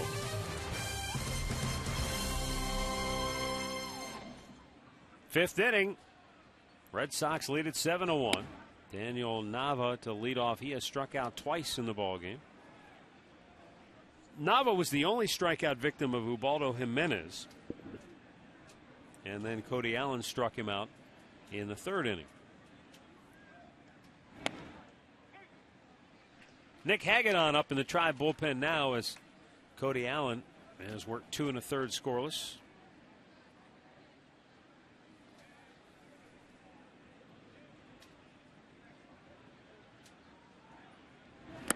Swung on and missed. A nice tight breaking ball there, getting him to chase after it. There's Hagedorn.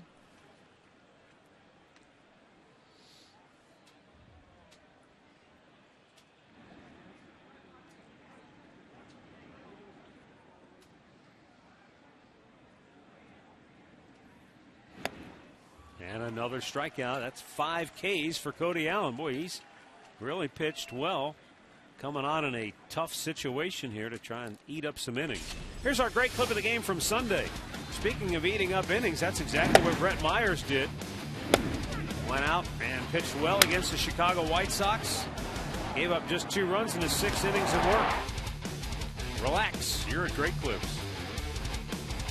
Yeah, came back and pitched very well in that ball game. Unfortunately, he ended up taking the loss, but I mean, for his own psyche, he has to be pleased with the way he threw the ball. Johnny Gomes looks at a ball down low. He has walked, singled, and scored a run.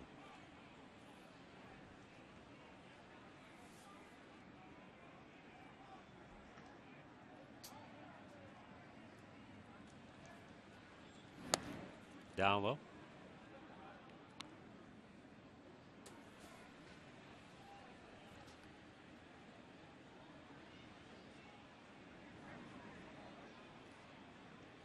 Not surprisingly, the key for Cody Allen, 44 pitches, 30 have been strikes.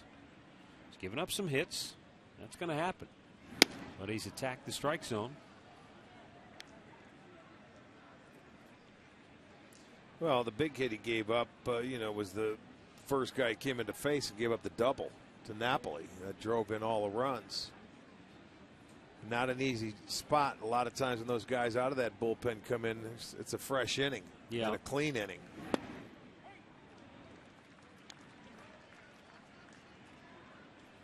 He has not walked a batter, as you saw in his stat line there. He is now 3-1 to Napoli. Or, excuse me, to Johnny Gomes.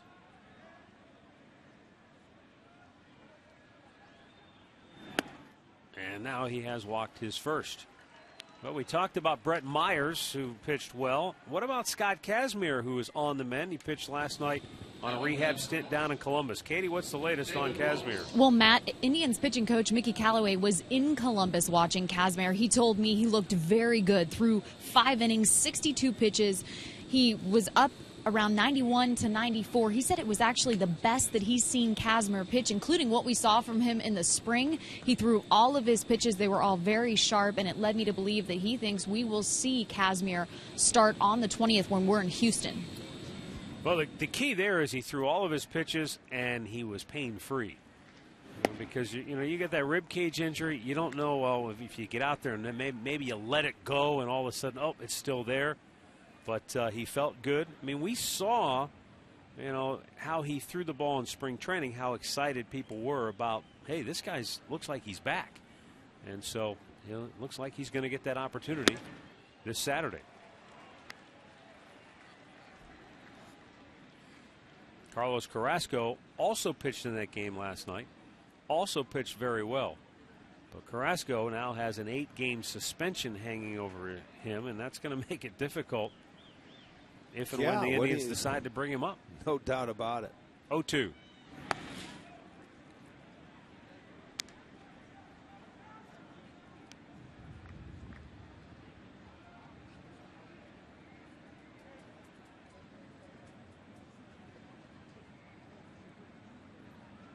David Ross drove in a run with a bases loaded walk in the second, and then smashed a single by Lonnie Chisenhall in the third.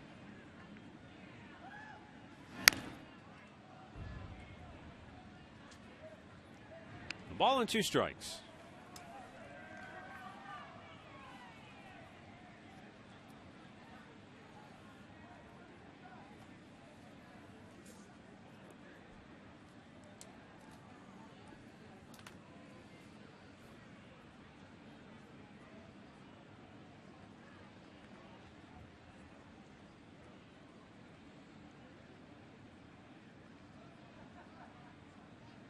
Now the 1-2. Got him. Santana hangs on, and that's a half dozen strikeouts now for Cody Allen. I'll tell you what, a very good breaking ball tonight. He's had a lot of those Red Sox hitters going after that pitch. He's done a beautiful job. Spots the fastball down the way. Got a break on that call, but watch the sharp break to the breaking ball. You get the swings and the misses. So a very good job coming out and giving some innings to Terry Francona as he's going to exit this ball game. But good job. 3 1/3 innings of shutout baseball. 4 hits, 1 walk, struck out 6. Nice job by Cody Allen. And today's Cleveland Clinic call to the bullpen is going to bring on Nick Hagedorn when we come back.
(7-1) Boston. Red Sox batting here in the 5th inning with 2 down. Nick Hagedorn coming on now for the Indians, making his 2nd appearance, facing his old organization, the Boston Red Sox. Pedro Siriaco will be the hitter with 1 on and 2 out. Cody Allen, 3 innings, 4 hits, 1 walk, 6 strikeouts. Yeah. Good breaking ball tonight. He had 9 swings and misses from Red Sox hitters. Smashed foul outside of third.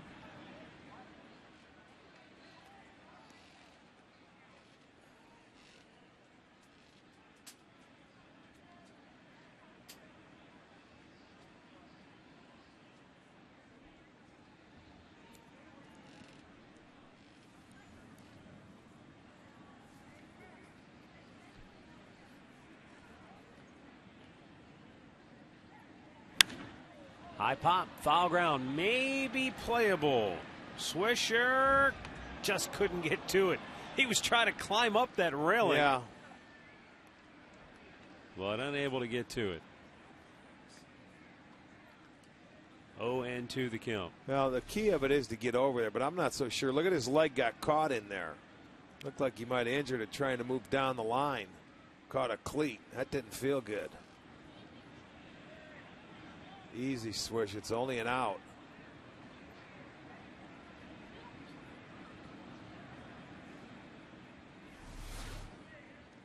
The 0-2 bounced in there.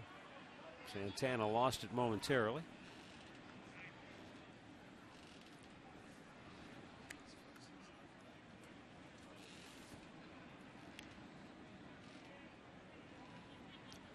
Ciriaco drove in a run back in the second inning with a sac fly.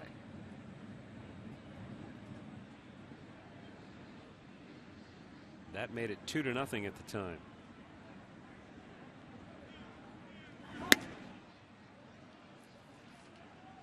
And that was the second out of the inning. And as bad as it was for Jimenez, still had a chance to get out of it with 2 outs then and at least keep it a ball game. But the base hit by Ellsbury, then back-to-back walks forcing in another run, and the 3-run double by Napoli after that.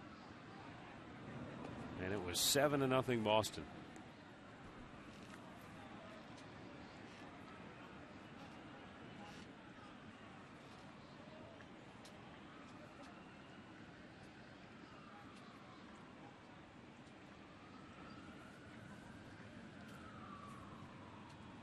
Here's the 2-2. In the air, right field. Ryan Rayburn over near the line makes the catch, and the side is retired. We'll head to the bottom of the 5th. 7-1 Boston.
All right, we go down to the bottom of the 5th inning.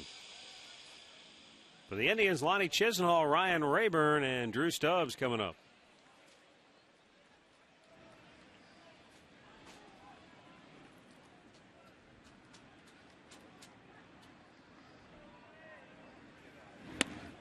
Chisenhall takes a look. It's inside, ball 1.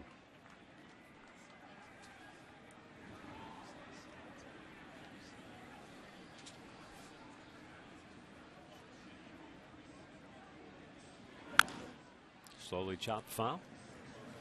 So much of the focus, and understandably so, on this series is about Terry Francona facing the Red Sox, John Farrell, his former pitching coach, that whole matchup. But there are others that were also part of that run in Boston.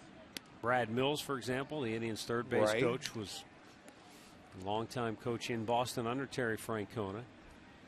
And for Brad, being back at third base is kind of interesting because he hadn't really coached third base since he was in the minor leagues. He was the bench coach over there, with Terry. Right. High fly ball deep to left. Back is Nava, and he'll have room to grab it. 1 away. Let's go back to the Hyundai Studios for an in-game update with Al Pawlowski. Hey, Matt, let's head to Baltimore where the O's are hosting the Rays. And here in the second inning, Matt Wieters takes our old friend Roberto Hernandez deep to right field for his second homer of the year. Orioles now lead the Rays 3-1. They're in the 6th inning at Camden Yards. Matt? Thanks, Al. Here's Ryan Rayburn. taking up high for ball one.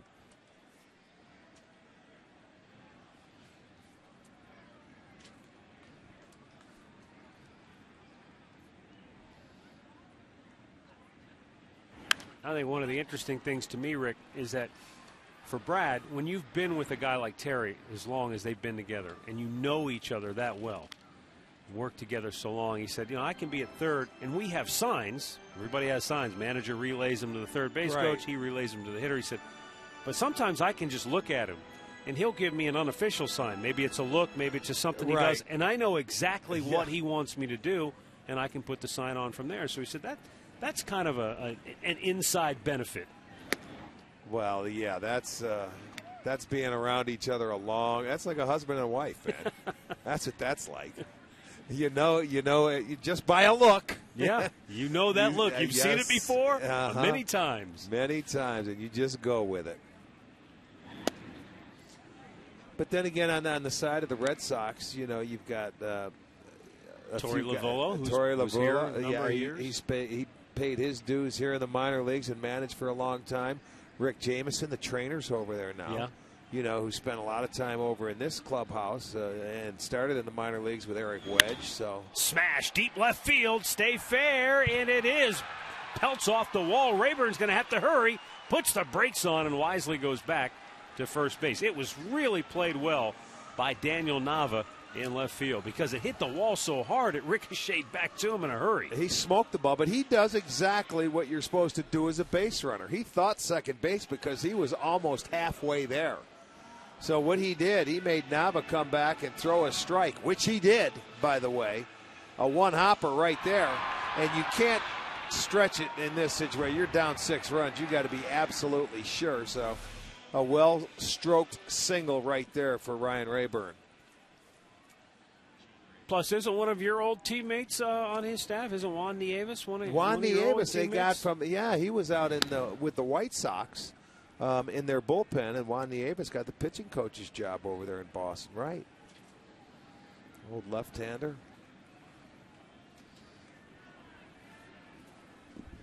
Greg Colburn is the Boston hitting coach now, so it's a whole new staff with John Farrell as the manager in Boston. That's fouled out of play to the right.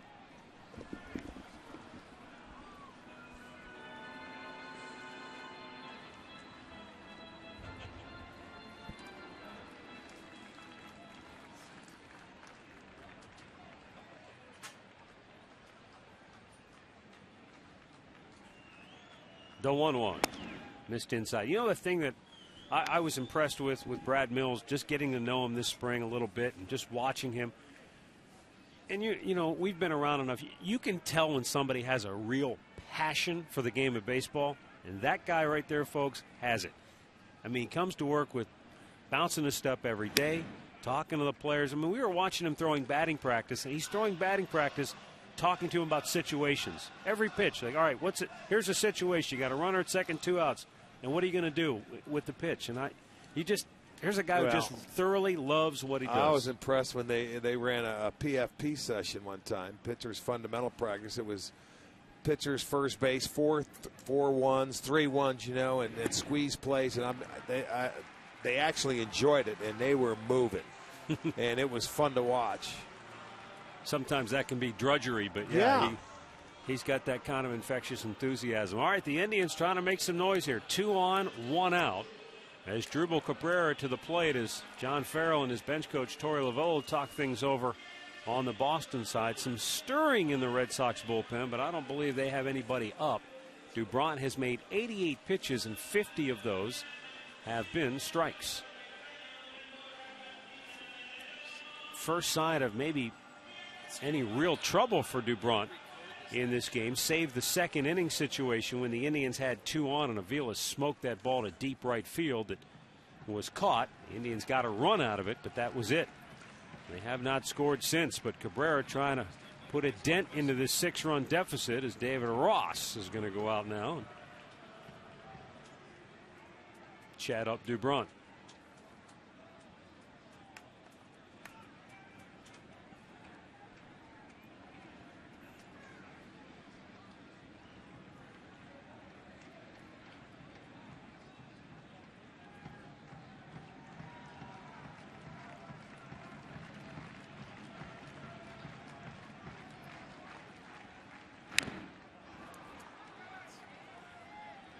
Off-speed pitch. You can see Cabrera that still a little bit out in front. He smoked the ball his first time up the deep center field. Then was called out on strikes his last time up. Well, that's an at-bat to me where he was thinking he was going to get a fastball right there. And DeBron has a good changeup, and he just wasn't committed. You know, he saw that pitch and chased the change. But that's not a bad pitch on Dubron's part. They know certain hitters get a little geared up in situations, and you know, you don't want to walk in this situation. You're looking for something you can drive and make something happen and keep it going, so you get a little over aggressive at times.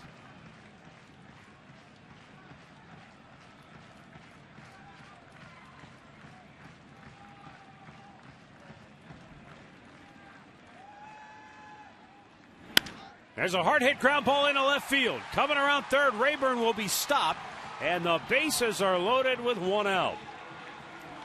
Again, Nava got to the ball quickly, and if you're Brad Mills, you don't want to get a guy thrown out at the plate. Can't take chances here. You just move it up one base. Cabrera got himself a fastball here and found the hole between short and third. That's the pitch he was looking at. I see the fastball he missed location with. This one came middle in, and he turned on it, and you can see how quickly Nava gets to it. So you can't take a chance there. So they move up, and bases loaded. Now if you can keep this rally going with Santana, this could be a lot of fun. Well, Carlos Santana 0 for 2 tonight, but coming in, he had been the Indians' hottest hitter before the unfortunate injury that he suffered when he was catching Chris Perez against the Yankees. They got crossed up on the signs. He was expecting a slider. He got a fastball off the fat part of his thumb on his catching hand. Caused him to miss a few games, but back in there now, and Santana has a chance to really change the complexion of this game. And as you always say, the key here is not to try to be the hero right now, but just keep the train moving. Absolutely. Just pass it on to the next guy. Find a way to get on base, and this is how rallies, they start. You get a walk in there, you mix in a couple base hits, and you don't try and hit one out of the ballpark. Just take a single, double, any way to get on base. Santana didn't think he went around, but Laz Diaz said he did. And then again, what did he do? Same thing he did with Cabrera. Started him off changeup, knowing that they're going to be a little more aggressive, looking for that first pitch fastball. Good numbers for Santana in bases loaded situations in his career. That's down low. 1-1. This is where, as a hitter, you really have to be patient, because that pitcher, sometimes they prey on your aggressiveness.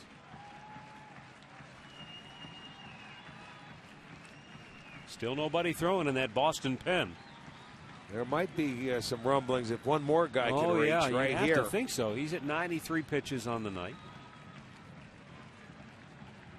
And he had been throwing a lot of strikes. But that's starting to, he's 53-40 now. Strikes to balls. 1-1.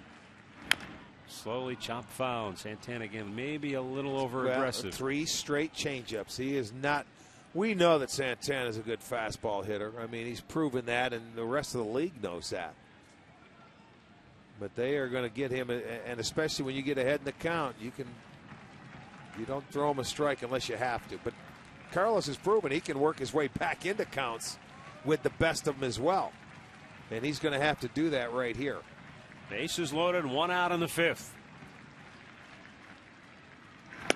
And he strikes him out. Got the fastball, but good location by Dubron. And that's his 7th strikeout, 2 down. Comes back, and then the only fastball Santana sees is a perfectly placed fastball on the outside edge. So he carved him up in that at-bat. 7 strikeouts now. And Nick Swisher will be the batter. Clayton Mortensen just now getting loose.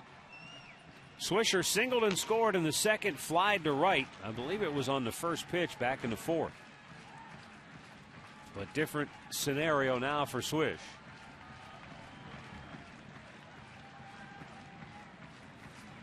As he tries to keep this rally alive for the Indians. And he takes that first pitch. That was a fastball, though, and it was down low for ball one.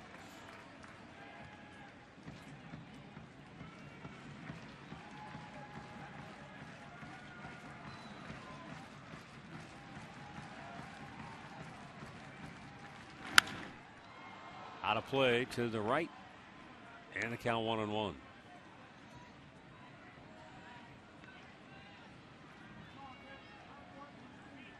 Seven grand slams for Swisher. Rayburn's at third, Stubbs with great speed at second, and Cabrera down at first. The 1-1. And a strike called. And now Swisher down on the count 1-2.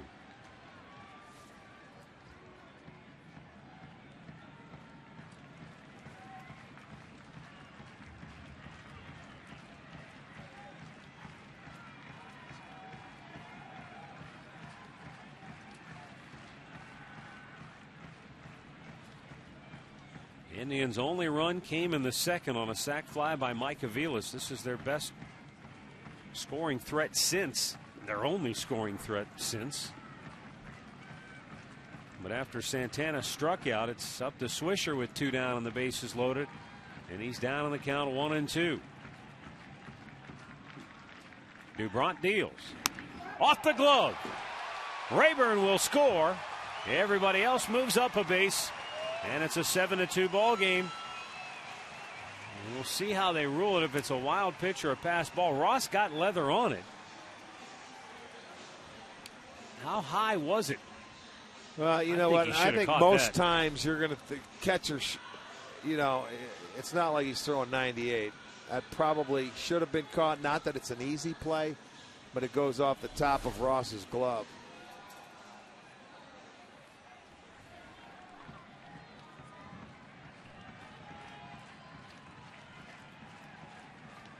Now let's see if Swisher can knock in a couple with a base hit. 2-2. Slowly chopped foul, third base side.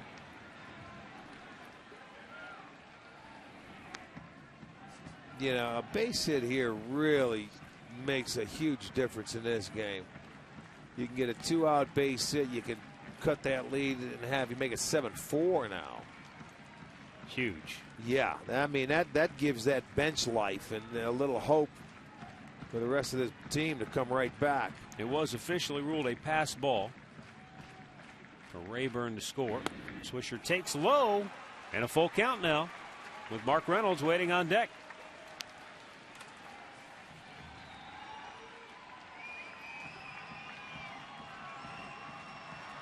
Although this might be DuBrant's final hitter of the game if he doesn't get Swisher. Well, it might be his final hitter regardless. He's over 100 pitches now. Got the right-hander ready in the bullpen. We'll see what happens here. Well, they want to talk about it. This is 6th full count tonight. The Indians through the first 5, 0 for 4 with 1 walk.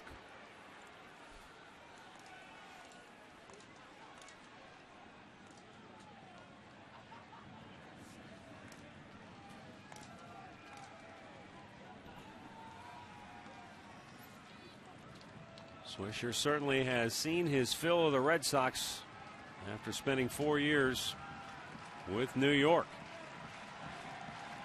Trying to do some damage here with the drive down 5 in the 5th. The payoff pitch. Ball 4, and the bases are loaded. And so now decision time for John Farrell. As Mark Reynolds comes to the plate, he talks it over with Torey Lovullo, and it looks like he's going to stay with DuBrant. Well, you know what? The guy, they've given him the lead. He's walked 2 in the inning. Couple of base hits. That's good patience on Swisher's part to move it along. The pass ball allowed the Indians to score, but now a big base hitter, a blast here. We got a new ball game, and he wants to. It's the 5th inning, for goodness sakes. You can't qualify for the win until you get the one more out. 7-2 lead. You got yourself into trouble. You better get yourself out of trouble. DuBront's over 100 pitches. Reynolds walked his last time up. He has also struck out tonight. And takes ball 1. Back on Saturday, just the second grand slam in Mark Reynolds' career, and it was a no doubt about it blast into the bleachers and left. That was a big one off Chris Sale, which was a rolling breaking ball. He started him out breaking ball first pitch, a little too high. Oh, he popped him up. Reynolds slams the bat down in frustration as Pedroia backpedals and makes the catch. And the inning is over. So the Indians leave them loaded. They get another run, but they're down 7-2 after 5.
This year, Fox Sports Supports is proud to partner with Stomp Out Bullying, the leading national anti-bullying organization for kids and teens in the United States. Stomp Out Bullying focuses on preventing bullying in all forms and educates against racism, hatred, and violence in schools. To learn how you can help, visit stompoutbullying.org.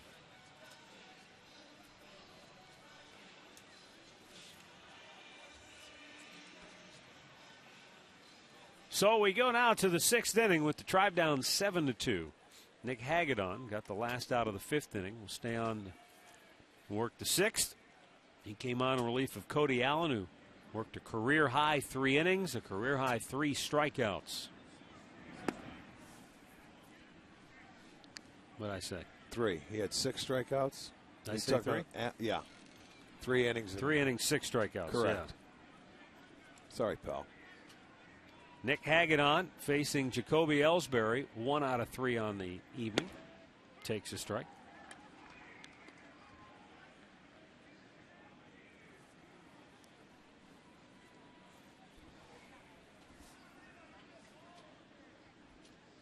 White Sox Blue Jays tied 2-2. They're in the 8th in Toronto. Baltimore leads Tampa 3-1 in the 6th at Oriole Park. Yankees with some interleague action. They're playing the Arizona Diamondbacks. Yeah. They lead 3-2. A few interleague series going on. Kansas City at Atlanta. Well, you can see how tough it is sometimes to climb out of a big run inning early in a game. Everything has to be perfect. Everything's got to go your way, and zeros have to be applied to that board for the rest of the game. So far, so good on the pitching side of it. Yeah, the shame of it is the offense hasn't been able to just chip away a a little base hit bit. right there could have made a huge difference. Yeah. But that's what I'm saying. Everything has to go your way when you have to have a relatively big inning yourself.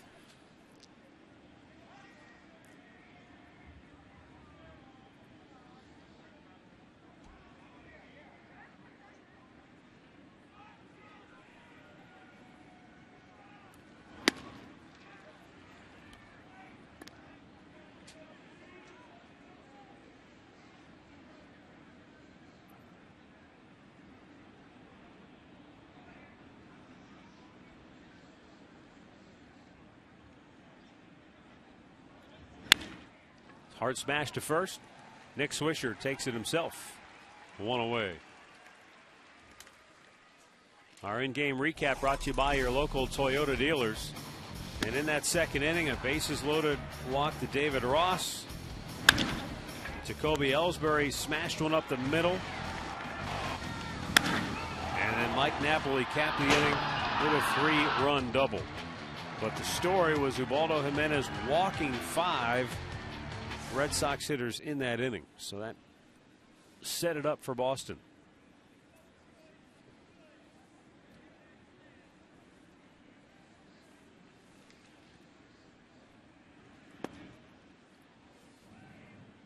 Shane Victorino 0 for 2 walked and scored in the second inning.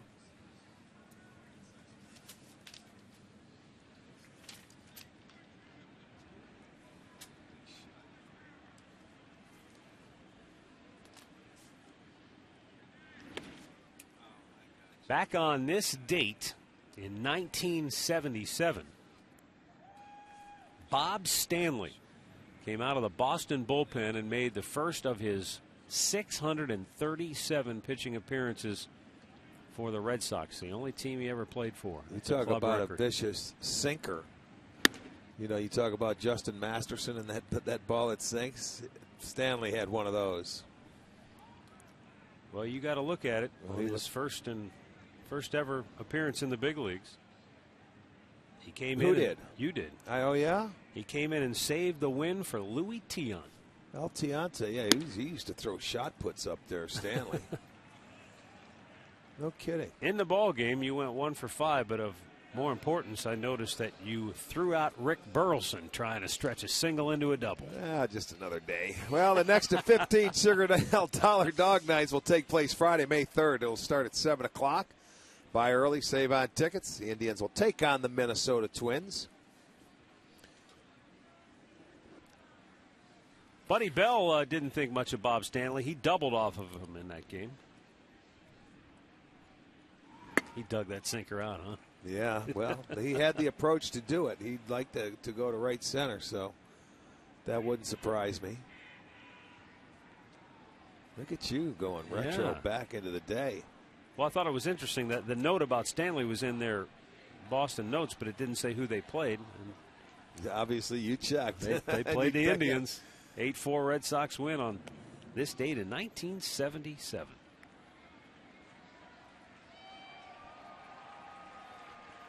You remember who managed the Red Sox that year? 77.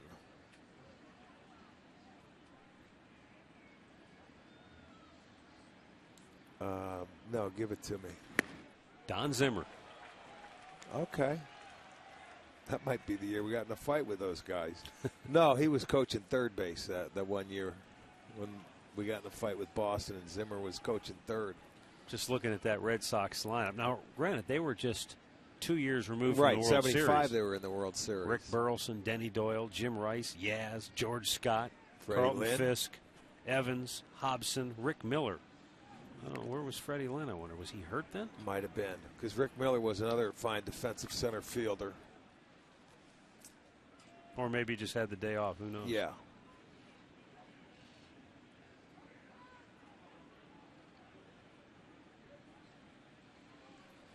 Hagedon with the 0-2 to Pedroia. And it's right back.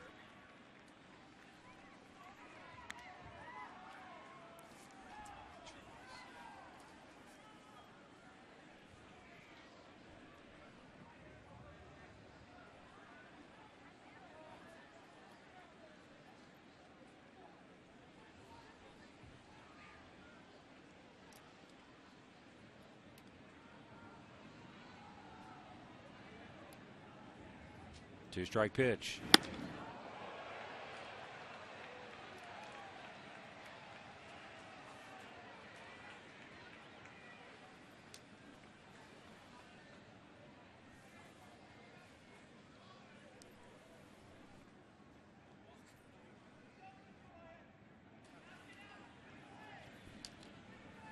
Hagedon with a 1-2.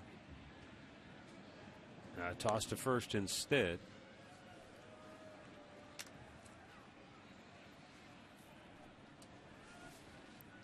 Shane Victorino, couple of walks today.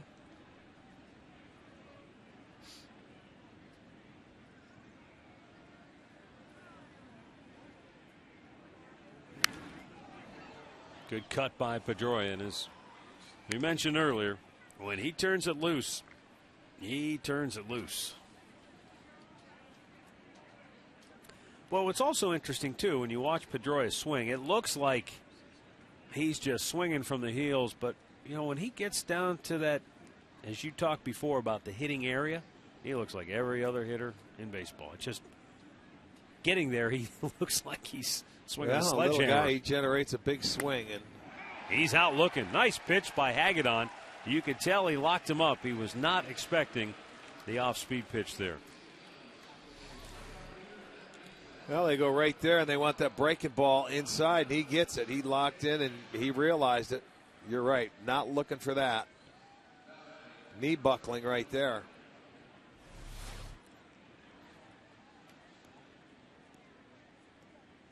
So with 2 down, Mike Napoli, 2 for 3 on the night.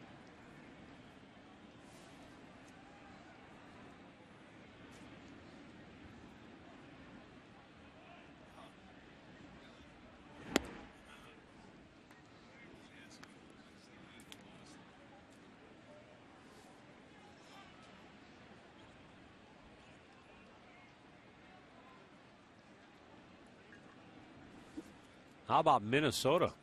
Out to an early lead on the Angels at Target Field, 3-0. They're in the 3rd inning. Angels tied with the Astros at just 4-9 on the year.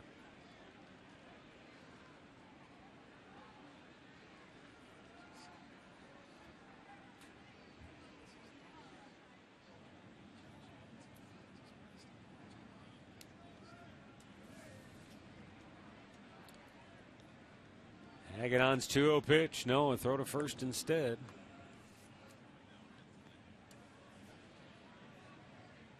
Some nights it just seems like it's contagious. You know, guys' inability to throw a lot of strikes and just be aggressive. Well, it slows down. You see some pitchers when they get out of the stretch, I mean, they slow completely down. Different animals. Get the ball, get a rhythm, let's go. Get a tempo. People, your defenders love that when you bring the game to a halt. Well, that was what was impressive about Cody Allen, because he gave up some hits, but he stayed aggressive. He got the ball and he threw it. He pitched.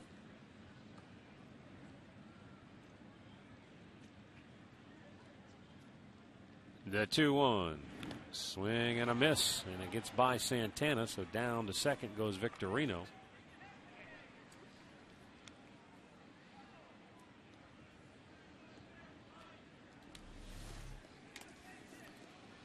As soon as that ball hit the dirt, the runner just took off. Yeah, that ball's out in front. Santana, it ricochets off of him, so he'll get himself in the scoring position on the wild pitch. Mike Aviles talking with Shane Victorino.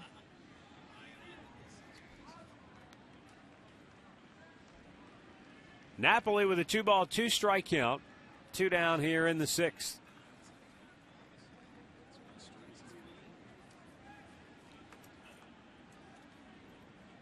And Hagedorn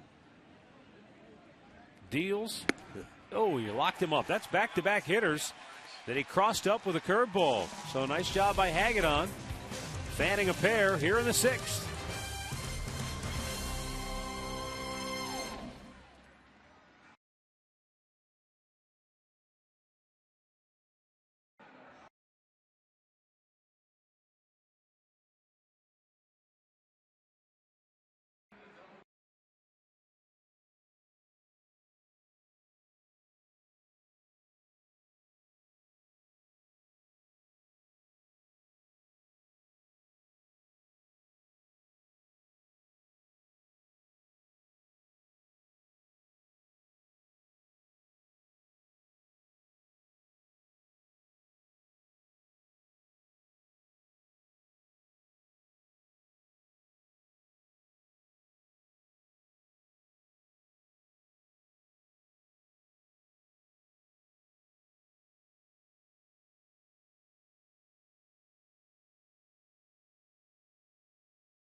Well, there's still great seats remaining for the last 2 games of this Red Sox series, and you don't want to forget 12-ounce beers are now only $4. Hot dogs only $3 for every home game.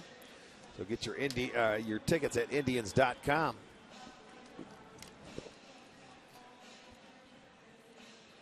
Well, we've got a pitching change now, as John Farrell goes to right-hander Clayton Mortensen. 4th appearance of the year for the right-hander. Felix Dubron was handed a big early lead, but he's only able to get through 5 innings. Partly because he walked 4 and struck out 7, so he just piled up a lot of pitches.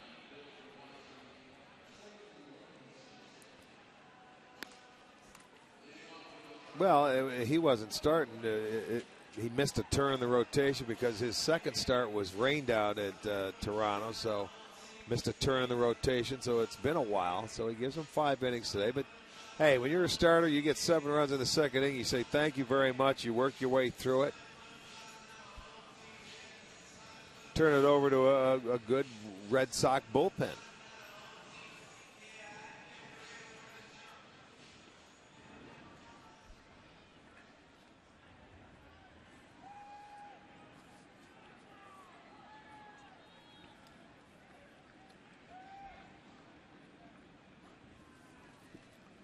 And even though the Indians are down 7-2, there have been three very important plays in this game that have enabled Boston to just kind of cruise with that big lead. The first one came in the second inning when Mike Avila scorched one to right, and Shane Victorino made a terrific running catch on.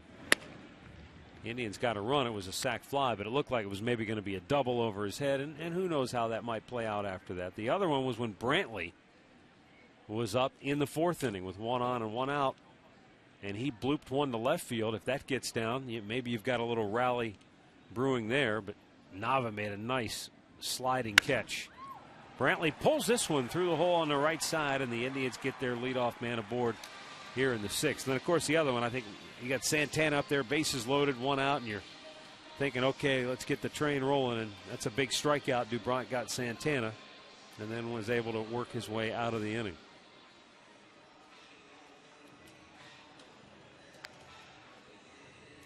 But the Indians still have life, down 5 here in the bottom of the 6th inning. Mike Avila's coming up here. Yeah, you keep pecking away, pecking away.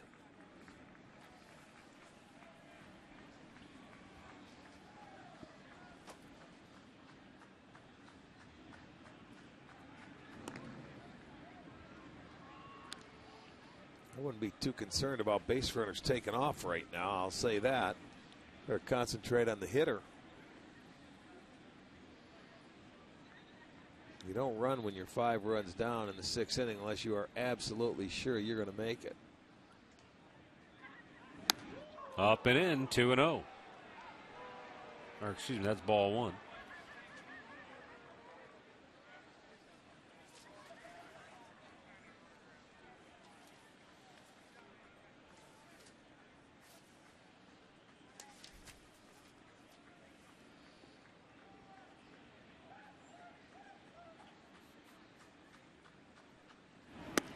Almost got him again. This was the big play in the 2nd inning. Avilas crushed it, and Victorino had a nice running grab on. Here's the one Brantley blooped to left, and Nava made a nice sliding grab.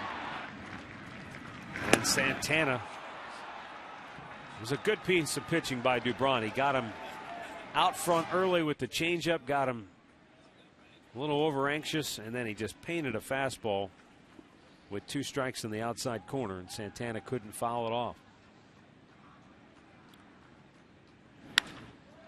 That's popped to right. Pretty routine this time for Victorino. 1 away. All right, here's the answer to our AT&T trivia question tonight. Bill McKechnie, Ed Roush went into the Hall of Fame in 1962. The other 2, well, one of them was our own Rapid Robert, Bob Feller. And the rounding out the quartet, Jackie Robinson. Nice. Very nice. Well done, Redbird.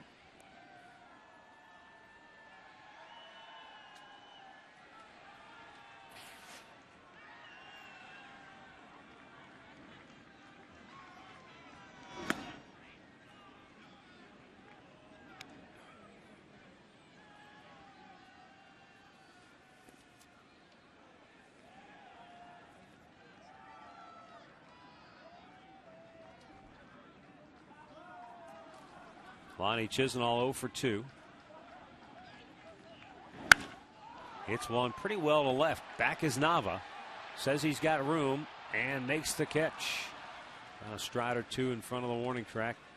And there are 2 down. So on Jackie Robinson Day, all the players in Major League Baseball wear his number 42. A number that was retired throughout all of Major League Baseball.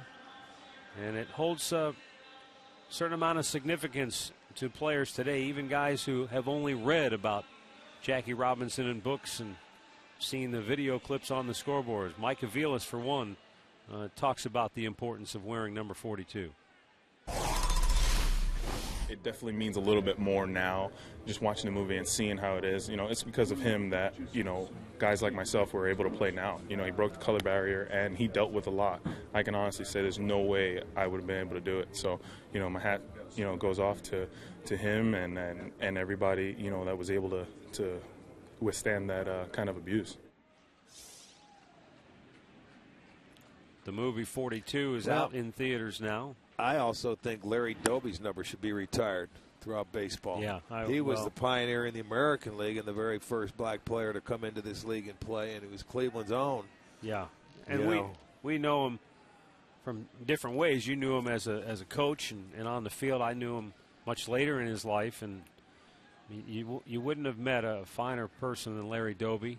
Classy all the way, and you're right, Rick. He had to endure much the same intolerance that Jackie Robinson dealt with. It was only like, I think, 4 or 5 weeks after Robinson came into the National League with the Brooklyn Dodgers, and Larry Doby was from Jersey. He was right from that neck of the woods. And back then, the leagues were so different, and you know there was no interleague play other than the World Series, and so for him to go to the American League, he was completely on his own. Yeah. Yes, we're not taking anything away from Jackie Robinson, what he accomplished, but what Larry Doby went through was very similar, if not equally as difficult.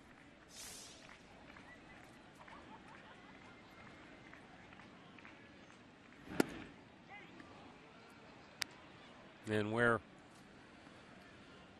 you know, what's interesting too is you look at the dynamic for Larry Doby coming to the Cleveland Indians back then, and he had Bill Veeck, you know, as his owner. Jackie Robinson had Branch Rickey, and Larry Doby had Bill Veeck. Chopper to third. That's going to stay foul barely. That was close, wasn't it?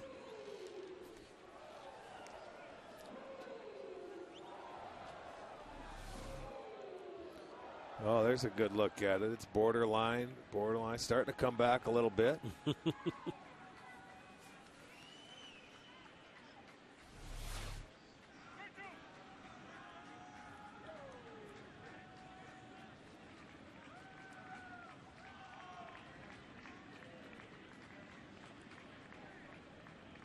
Brantley takes off. 3-2 pitch is low, ball 4.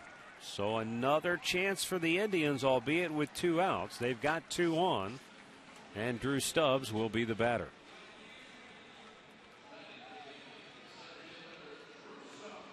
Now there's a guy coming out that's having a hard time throwing strikes as well.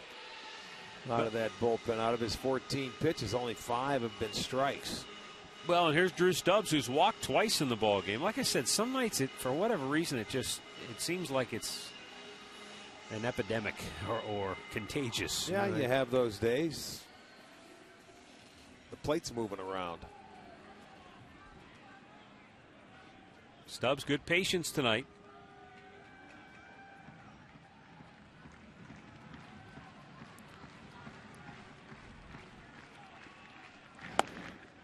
And that's low, ball 1.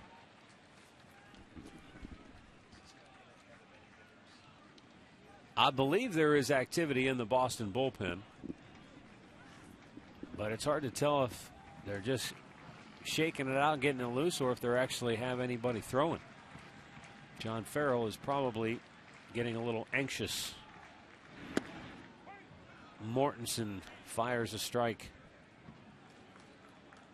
Nobody throwing yet, I'm told. Just guys up, getting loose. Well, Guys out there that are watching the game, they don't have to be told. They know when they get a couple base runners. They know to get up and start getting loose because that phone's about to ring.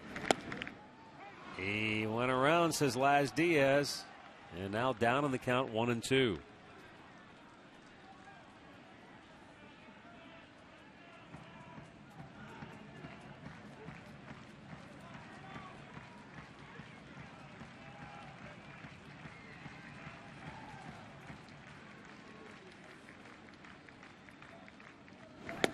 And he's out looking.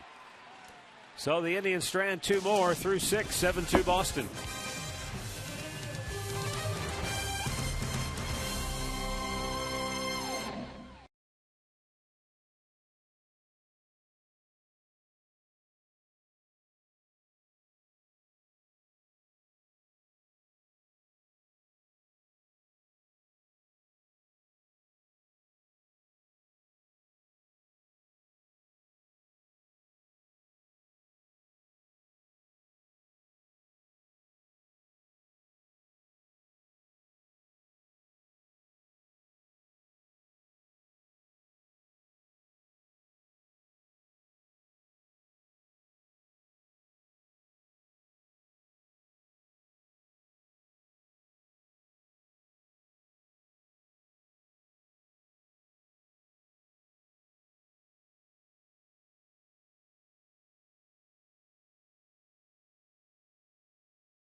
Here's a look in at Progressive Field tonight from our Panini Cam, brought to you by Panini's Bar and Grill. Turned out to be actually a pretty decent night, all things considered. It looked like we might be starting in a rain delay format. Earlier this evening, they had the tarp pulled out on the field around 6:30, and it looked like, oh boy, here we go again. But around 6:40, they yanked the tarp and got the field ready, and the rain all stayed south of here. It surprised everybody.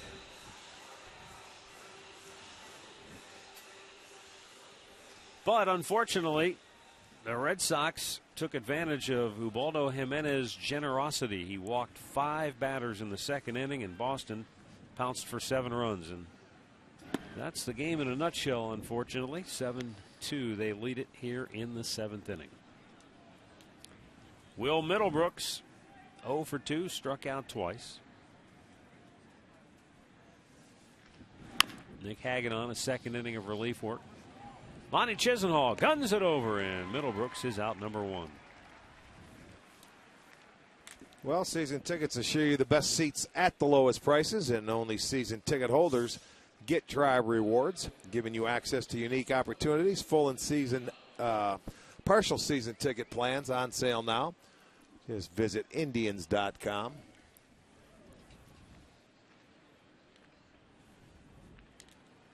Daniel Nava has had a tough night.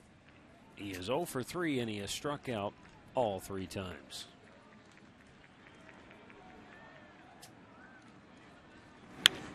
Out of play.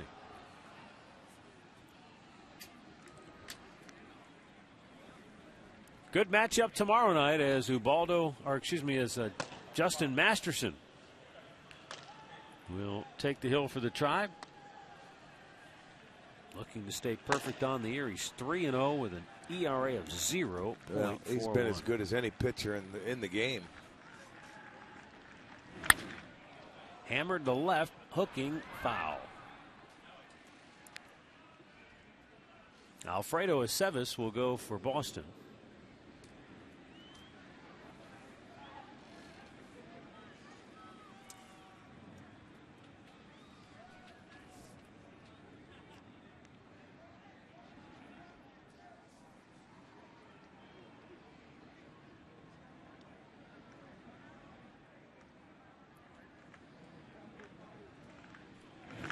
Swing and a miss. It was in the dirt. They tag him. Now that's a tough night. 0 for 4 with 4 Ks. The golden sombrero. Tune in after Indians Live following the game for Chuck's Last Call. Chuck Galletti will take your calls on tonight's game and get you the latest information on what's happening in Cleveland sports. It's Chuck's Last Call tonight after Indians Live on Sports Time Ohio.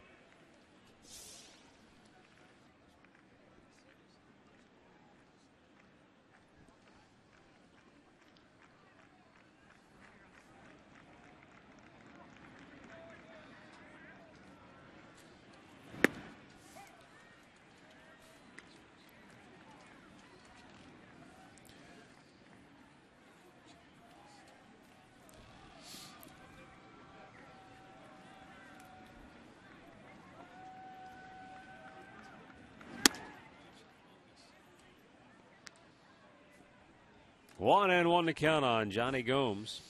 A couple of walks, a base hit, a run scored.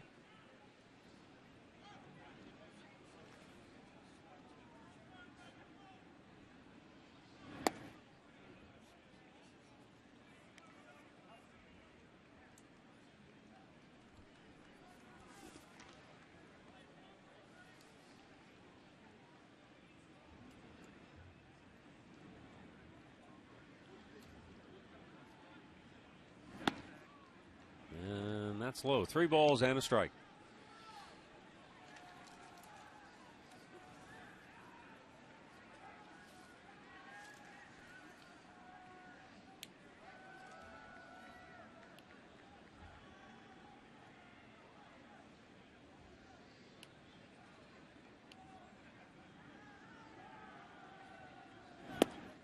Taking a strike, full count. This is the Red Sox kind of MO so far this year, Rick. They've won all 4 of their series openers. Trying to make it 5 in a row for the first time since '06 when they also did that. Well, remember the Indians did that a year ago. It seemed like they won every first game and then they couldn't win the series. It's true. That's a good point. You know, Yeah, I remember right. we were keeping track of that for so long, and all of a sudden they, holy smokes, they're off to another good start. They win the opening game. But the key is you have to win 1 out of the next 2 once you win that opener. Which, that's the way you're going to do it. I mean, you lose the opener, then you got to win 2 straight to win the series. That's doing it the hard way. True, it can be done. But you always like to get off, you know, started off on a series on a good foot. Well, he walks Gomes with 2 down after retiring 4 straight, and that's going to be it for Hagedon. So Terry Francona will make a move to the bullpen. He's going to go to his left-hander, Rich Hill, when we come back.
happy Columbus Blue Jackets are fighting for the final playoff spot in the Western Conference. They'll battle Anaheim tomorrow night.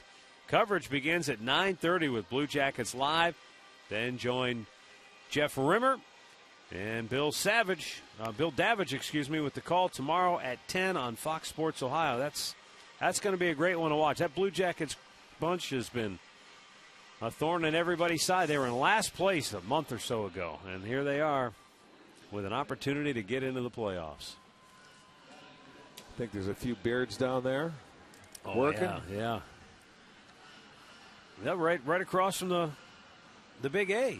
Yeah, it's that hockey arena we always wonder about. It sits right across the freeway.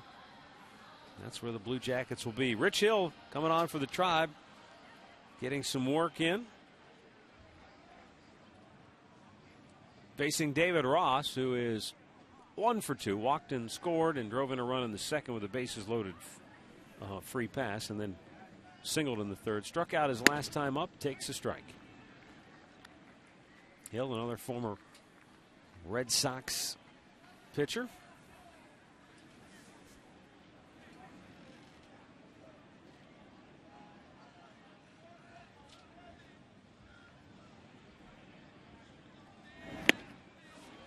Took a little something off after he set him up with a good fastball, and it's 0-2.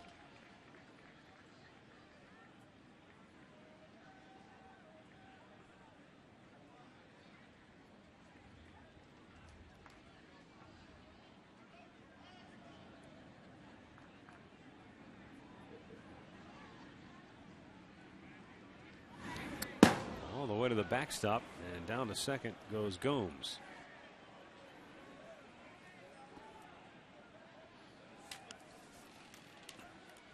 Just a little bit outside here.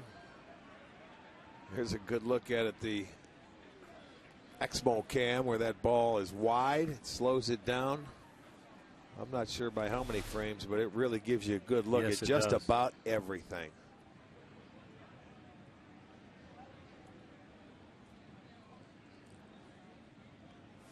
Hill's 1-2 pitch. Breaking ball.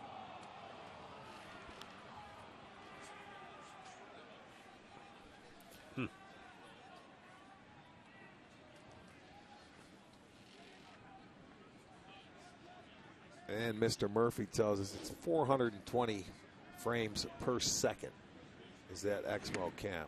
Swung on and missed. That's one swing per frame, and that's out number 3. Time now for the 7th inning stretch, brought to you by Spitzer Auto World. Life is hard. Buying a car shouldn't be.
Bottom of the 7th inning.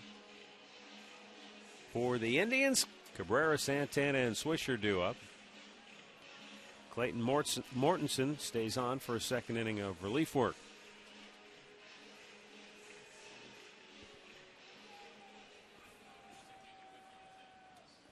Cabrera 1 out of 3 on the night. Base hit his last time up.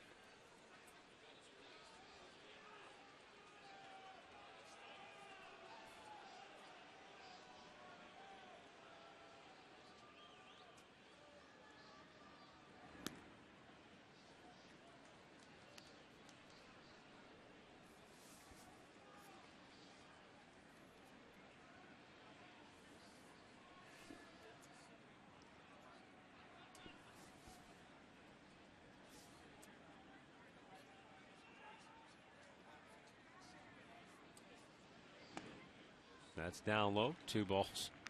No strikes. Well, Atlanta continues to cruise. They beat Kansas City 6-3 in their series opener down there. That's 10 in a row for the Braves. It's awful early in the year to break out a 10-game winning streak, isn't it? Well, Rick, remember the year? Was it 1982? Didn't the Braves win like 13? Something like that? No, I think it was before the 80s. Well, it might have been 80. It was the 13 straight. Yeah. That's to start the year, wasn't it? Yes. Yeah.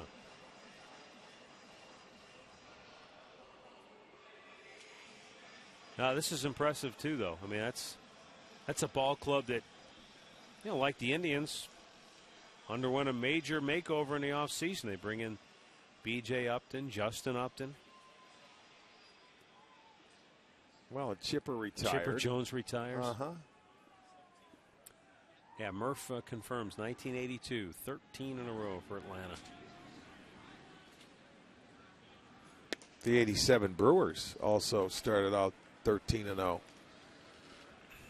And the guy we were talking about today, their pitching coach, Juan Nieves, ended up throwing a no-hitter in game number 9 against the Baltimore Orioles in Baltimore. And you got to be thinking at that point, this is our year, boys. We've got a no-hitter under our belt, 13-game win streak. What happened? Nothing. We turned the page in April and went to May and proceeded to lose about 13 straight. But, I mean, we obviously, as the saying goes, you're probably not as good as you are when you're playing well. No, remember I told you, I said they were the 20 wins, and they were 20-3 at the start of May. Into the teeth of the shift. Santana's out number 2.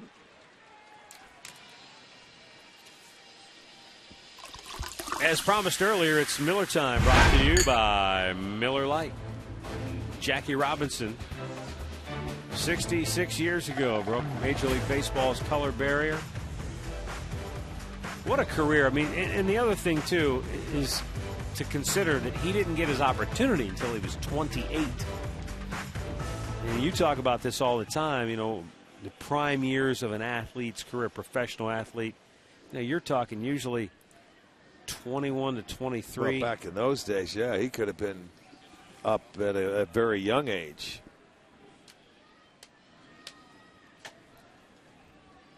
Nick Swisher fouling one back out of play.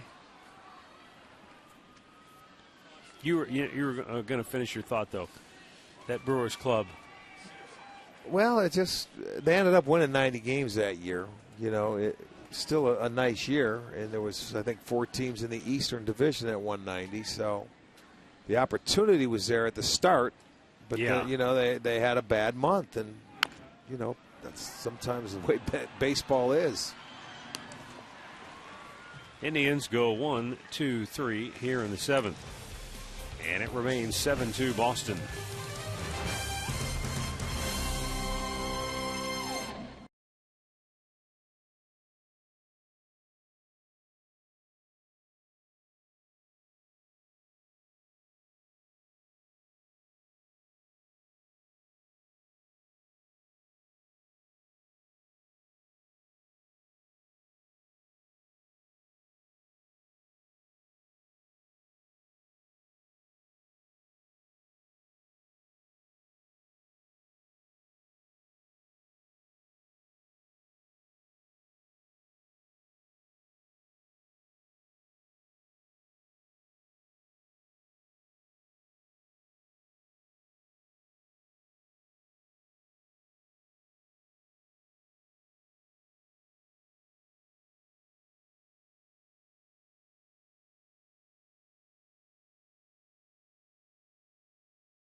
Presented by authority of the Cleveland Indians and may not be reproduced or retransmitted in any form. And the accounts and descriptions of this game may not be disseminated without the express written consent of the Cleveland Indians.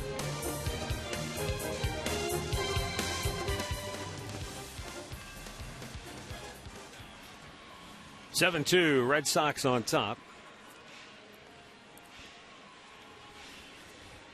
And the 8th inning. Rich Hill staying on to face Pedro Siriaco, then Jacoby Ellsbury and Shane Victorino. Looks like Brian Shaw getting loose in the Tribe pen. Yeah, they've had to weather, some work out of that bullpen for game 1 of the series. But the way you look at it tomorrow, you've got your ace, Masterson, going. And he's been lights out, coming off a complete game. We'll see if he can go out there and stay as sharp as he's been. Well, and as Louis Rivera told us when we were in Toronto, he said, boy, every time Masterson pitched when John Farrell was there, he pitched dynamite.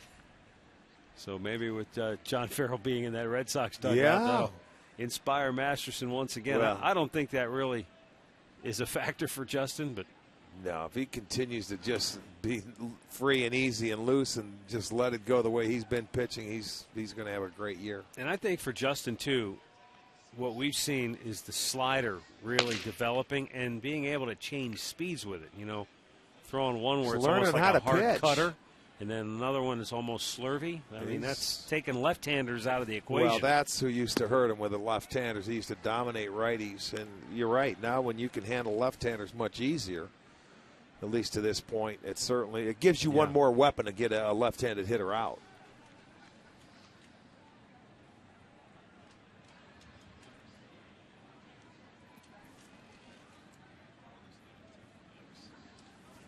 Here is the 2-2.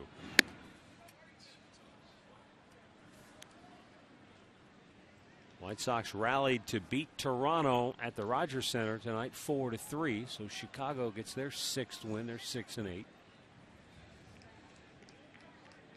Twins lead the Angels 5-4. They're in the 5th in Minnesota. Ball 4. Leadoff man aboard. Let's go back to the Hyundai Studios and find out what happened in Toronto. Here's Al Pawlowski. Hey, Matt, let's go north of the border. It was tied at 2 in the top of the 9th inning. Diane Viciedo with his base hit to left center scores the go-ahead run for Chicago. They added another insurance run. They need it. Toronto scored 1 in the 9th. Not enough. 4-3, White Sox a winner. Back to you. All right, thanks, Al. Here is Jacoby Ellsbury, 1 for 4 on the night, taking a strike. Tigers in action coming up in a little while. They are out in Seattle. They're already making a West Coast swing, huh? Yeah. Oakland A's will be hosting the Astros. Oakland still leads the AL West with a mark of 10-4. Well, that's the American League team that had their win streak at what they have, a 9-game streak. I don't think you can call Oakland a surprise. Would you? No, they're not a surprise team. Absolutely not. I mean, they won the West last year. Call them a surprise team because nobody knows about them. They don't hear about them. They don't talk about them. They always talk about where the money went, and that's the Angels and the Rangers. Oakland just finds a way to beat you. Nice pitch by Rich Hill as he freezes Ellsbury. 1 down here in the 8th. Tonight's box score brought to you by your Northern Ohio Hyundai dealers. And for Boston tonight, you look at their box score. Nothing really going to jump out and say, wow, they really had a big night. You walked 5 guys in an inning, you're going to get hurt. That's what happened. It was a brutal inning. They gave him they gift wrapped. I should say Ubaldo gift wrapped a 7-run inning for him. And, they've been out of the game ever since. It sucked the life out of everybody here in the ballpark. By the way, that's the 11th strikeout for Indians pitching tonight. Yeah. There's Jimenez, where they also have, 9 walks, too. Well, all 5 in the second inning came around to score. So, there you have it.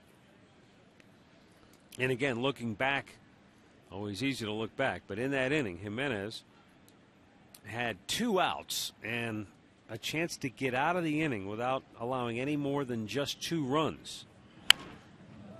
But then he gave up a 2-out RBI single to Ellsbury, then walked Victorino to reload the bases, then walked Pedroia to walk in another run, and then he was out of the ball game, and Mike Napoli came in and crushed a 3-run double. Bookend doubles. Yep. Started the inning, ended the inning pretty much. Yeah.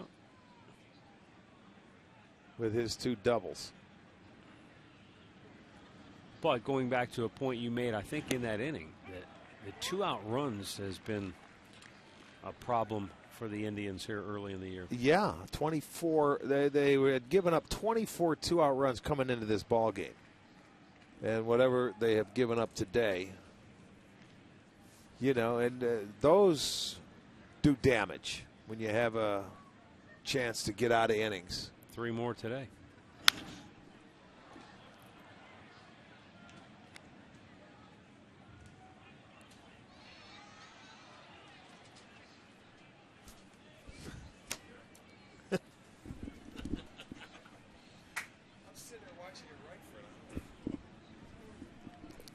Shane Victorino awaiting the 1-2 pitch from Rich Hill.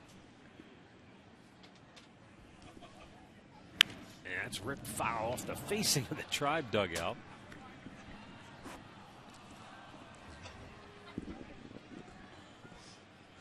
Victorino hearing it from the Indians dugout.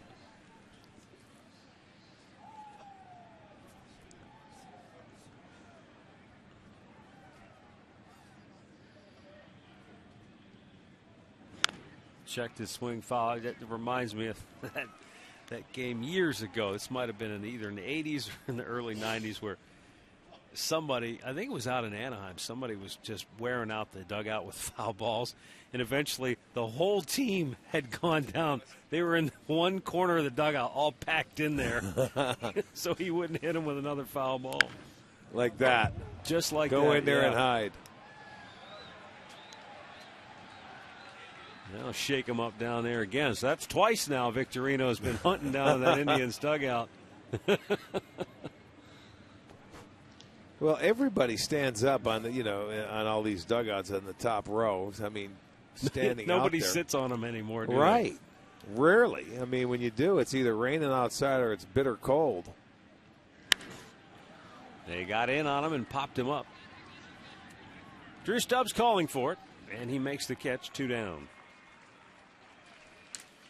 Late innings are brought to you by Captain Morgan Rum. Raise a glass, always in moderation.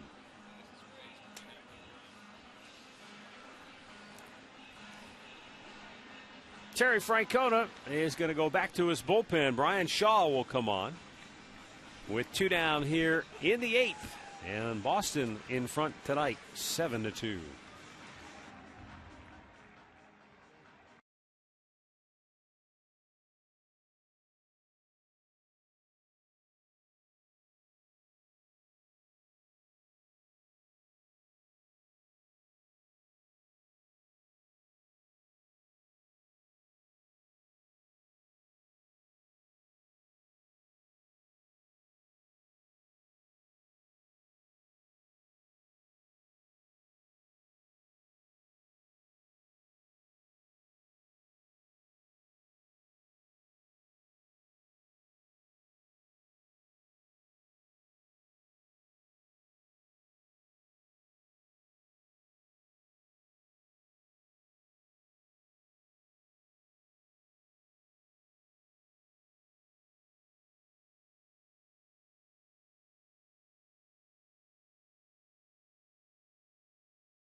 Brian Shaw for the 5th time this year. No wins or losses, ERA 193. And he's coming on to face Dustin Pedroia.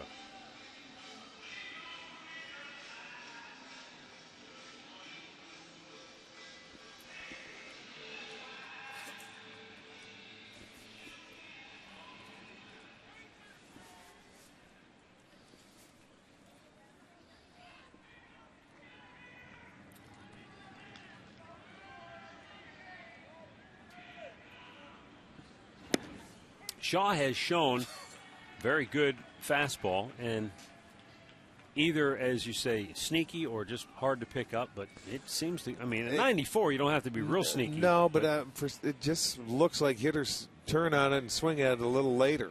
I don't know if they pick it up so well or if it's an arm angle or what, but it looks like he hides it well, doesn't it? You don't see many half swings from Pedroia like that very often. That would lead you to believe he's not picking it up real well.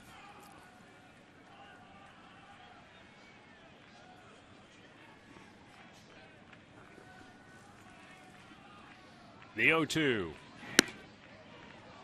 Ooh, just missed. 96. He really ramped up that baby. Well, look at that angle from behind, and you can see that gets there in a hurry. The 1-2. Inside just a bit. Diaz hearing it from the Indians' dugout. Well, that was in off the dish, though.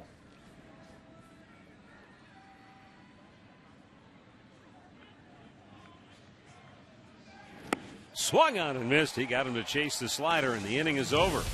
We'll head to the bottom of the 8th. Drive down 5.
Seven-two in favor of Boston. As we move into the bottom of the 8th inning, and the Red Sox go back to their bullpen, right-hander Alex Wilson. After Clayton Mortensen worked 2 scoreless innings. Wilson was recalled from Pawtucket on Wednesday, made his major league debut on Thursday. That was against Baltimore. Had a strikeout in a scoreless 8th inning.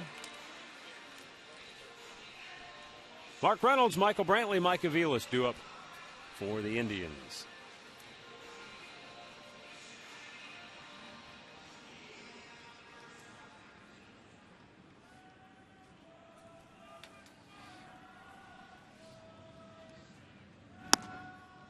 It's up high, ball one. Mark Reynolds has struck out, walked, and popped up on the infield.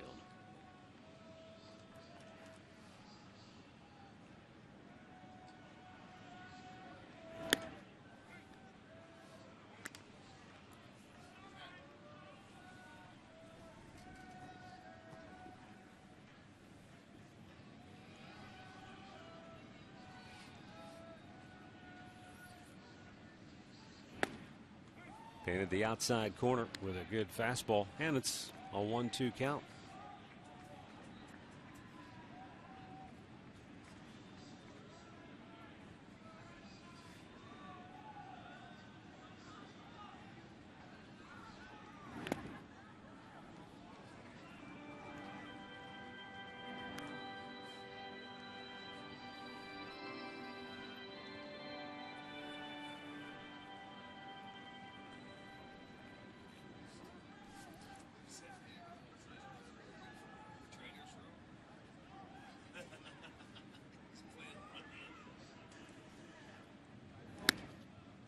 Just a little bit outside, and a full count now for Reynolds.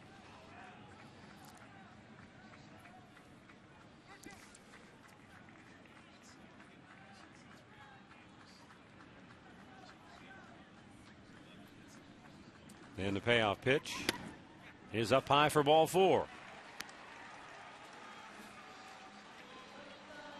That's the sixth Indians walk tonight. Let's go back and look at our keys to the game. This one got away from Ubaldo Jimenez with that second inning, and he walked the 5 Red Sox hitters. I don't think the velocity mattered, did it? No. If you don't throw strikes, it doesn't matter how hard you he throw. He had good velocity. That was not the issue at all. And as Dribble Cabrera, well, he got the one base hit in a situation where they needed him to get a base hit in that 5th inning. Keep that rally going. Helped load. In fact, that loaded. No, it didn't. Yeah, it loaded the bases. And just too big a hole tonight. And they have had some opportunities to chip away and try to trim that lead down, but they have not been able to cash in for just the 2 runs on the night.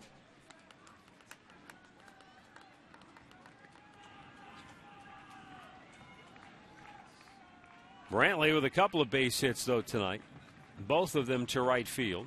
And he was robbed of a hit in the 4th inning when he tried to bloop one into left. Right back up the middle. It hit off the glove of the pitcher.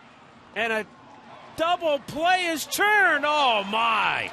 What a job by Napoli at first to hang on to the throw from Siriaco. But Wilson deflecting it perfectly.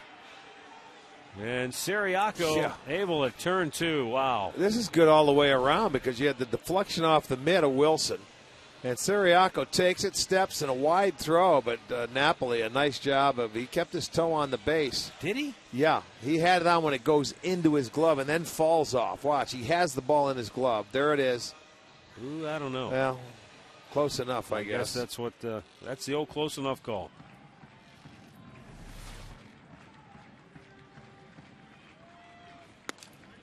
So with 2 down, Mike Aviles to the plate.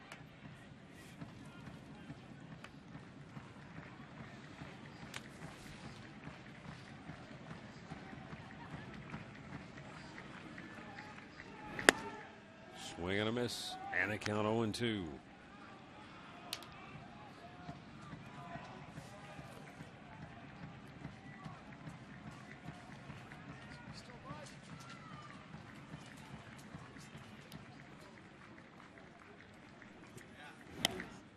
Outside it goes.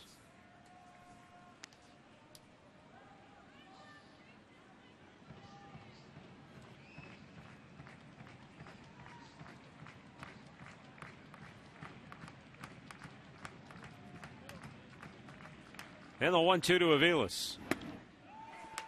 Strike 3 called. And we'll go to the 9th. 7-2 Boston.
Stay tuned after the game for Indians Live, brought to you by Conrad's Tire Express and Total Car Care. 7-2, Boston, 9th inning. Brian Shaw, who got the last out of the 8th, will stay on. Mike Napoli 2 for 4. He started and ended the 2nd inning for all intents and purposes. Started it with a leadoff double, and his 3-run double made it 7-0 Boston, and that's been it. Well, yeah, since that inning, they have 3 hits, but their last hit came with 1 out in the 4th inning. The Indians' bullpen has tightened it down, really done a great job tonight. All things considered.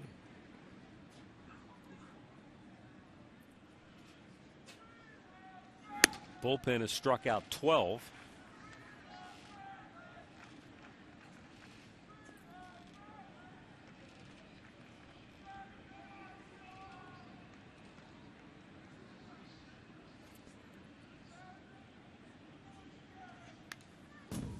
Boy, Napoli almost came out of his toe hold on that swing and foul back.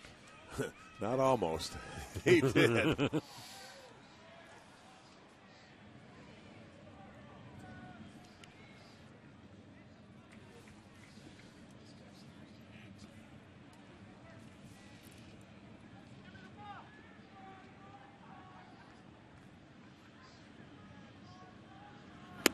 Nice. He got him. Nice pitch. Second strikeout for Shaw, 1 down in the 9th. Well, this is going to be our McDonald's. I'm loving it. We're going to take a look at that Indians bullpen tonight. Started with Cody Allen. He came on. Nick Hagedorn. Allen had 6 strikeouts. Nick had 3. Hill had a couple. Shaw now has a couple. They've been outstanding. They really have. They've done exactly what you need to do when you fall behind like that. So, I mean, you got to give them their kudos, their pats on the back. They've been great. They were let down tonight by another bad start by Ubaldo Jimenez. Strike called over the outside corner to Will Middlebrooks. Middlebrooks is 0 for 3.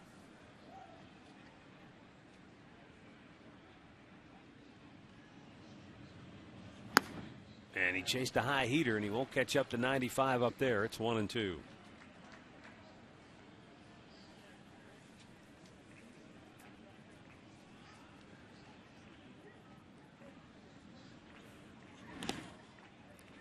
The Indians took the field tonight to the tune of Neil Diamond's Sweet Caroline, which has for many years been a traditional song at Fenway Park in Boston. And also at Yankee Stadium in New York tonight in the 3rd inning, they played Sweet Caroline in honor of the Boston Red Sox. Classy move by the Yankees, and obviously everybody knows the bitter rivalry that exists between Boston and New York, but in times like this it all melts away. Swung on and missed, and Brian Shaw has struck out all 3 that he has faced. And now he'll face Daniel Nava, who is trying to avoid striking out for the 5th time in this game. Uh-oh, you don't want that.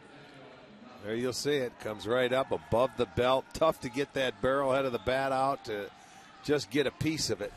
And he throws it by him.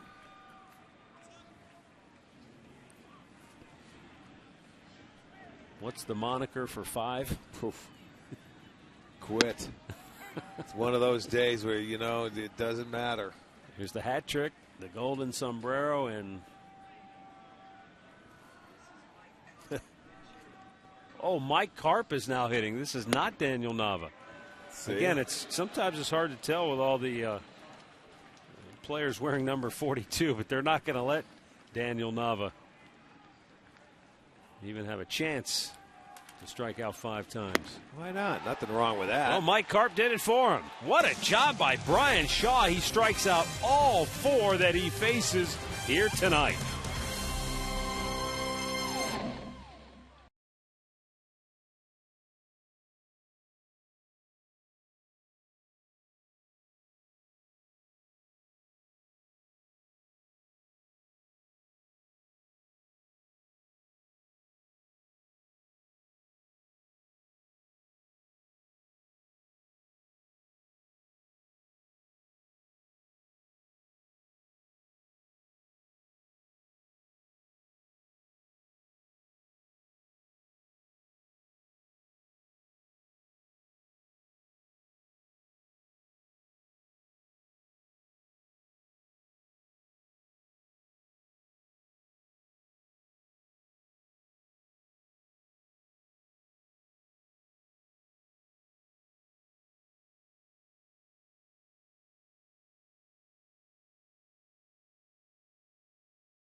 We go to the bottom of the ninth.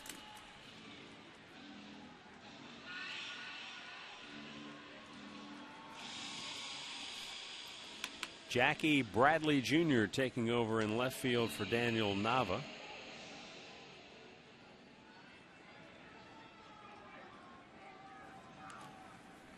Lonnie Chisenhall will lead off the bottom of the ninth for the Tribe, and Alex Wilson's pitch in for a strike.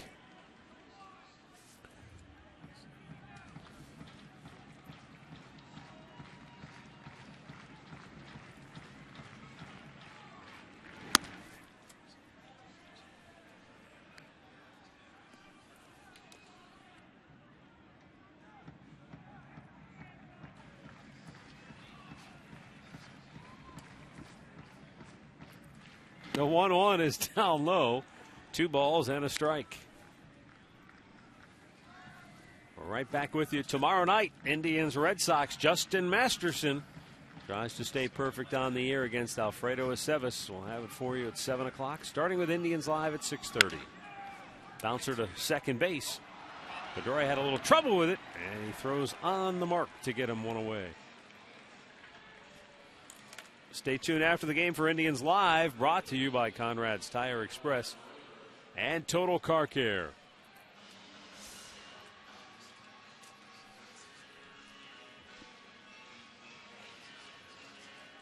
Court Phelps just got the call up today, and the Indians sent Omir Santos back down, and Court Phelps will get a chance to hit here. Phelps opened a lot of eyes in spring training this year with the new staff. Frank Kona and the coaches liked the fact that he was willing to work hard at different positions on the diamond. They felt like, hey, if you can swing the bat and maybe make yourself a little more versatile and give you an option, another option to get yourself to the big leagues. So they wanted him to work some at first base. Obviously, he can play second.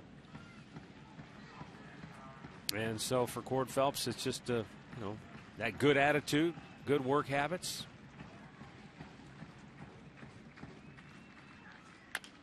Little tapper foul.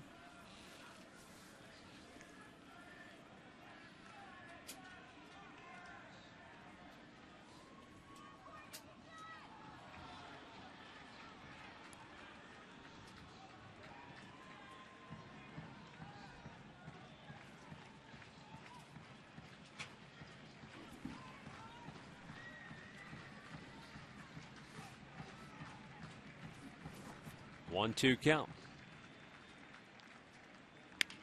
Right back to the mound.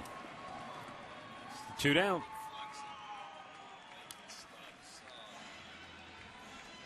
So it brings Drew Stubbs to the plate with 2 down in the ninth. And Boston in front 7-2.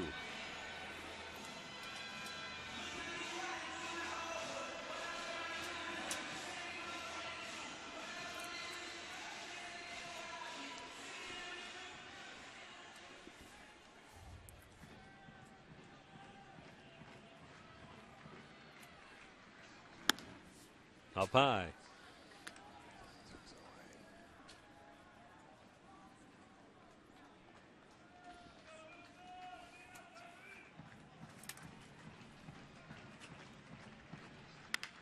Ripped to left field, a base hit for Drew Stubbs.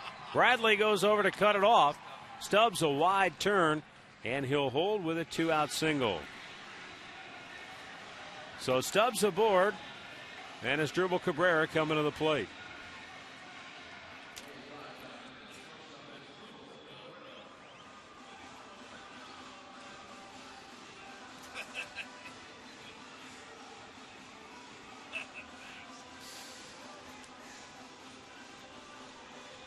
Asdrubal Cabrera on the night, 1 for 4. Base hit back in the 5th inning.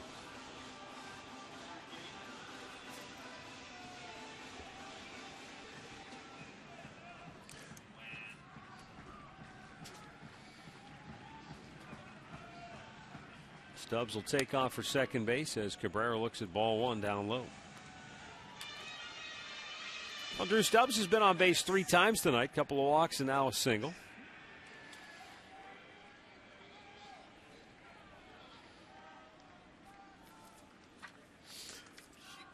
Alex Wilson has made 24 pitches in the ballgame, 13 of those for strikes, 11 balls, and that's been a familiar theme, especially for Boston pitchers tonight. Even though they've been working with the lead almost the entire game, just the inability to attack, be aggressive, and you have to give credit to Indians hitters who haven't just gone up there and given at bats away. They've battled and tried to work the count. It's been a frustrating night for the offense because they have had opportunities to pick up a run here or there, but all hits two on the board. Yeah, all hits are singles tonight too.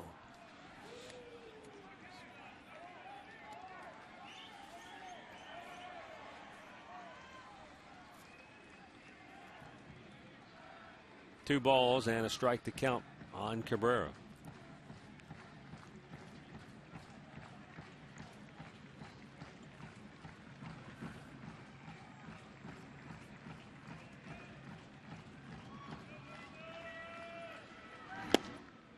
A little bit inside, and the count 3-1. Minnesota's opened up a 7-4 lead over the Angels. They're in the 6th at Target Field in Minneapolis. The Indians on the night are just 2 for 14 with a runner on base. And a chopper to first should end it. Napoli will take it himself, and Boston takes the series opener by a final score of 7-2.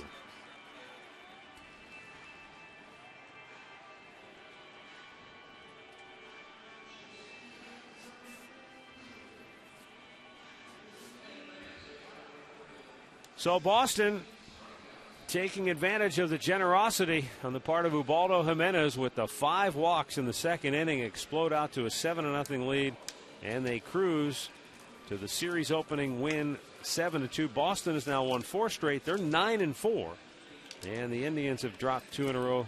They are now 5-7 on the year. Time now for our key play of the game, brought to you by KeyBank. Well, you look at the 1 inning, and that's the second inning for the Boston Red Sox, and it's going to be bases loaded and a 2-out bases clearing double for Mike Napoli. He had the 3 RBIs. He scored a run on his first double going the other way. That capped off a 7-run second inning, and that's all Boston needed for the night. That came off. All the runs were charged to Ubaldo Jimenez, but the double came off Cody Allen. KeyBank, proud to be the banking home of the Cleveland Indians. So Boston takes the series opener. They win it by a final of 7-2. We're going to break it all down for you when we come back next on Indians Live.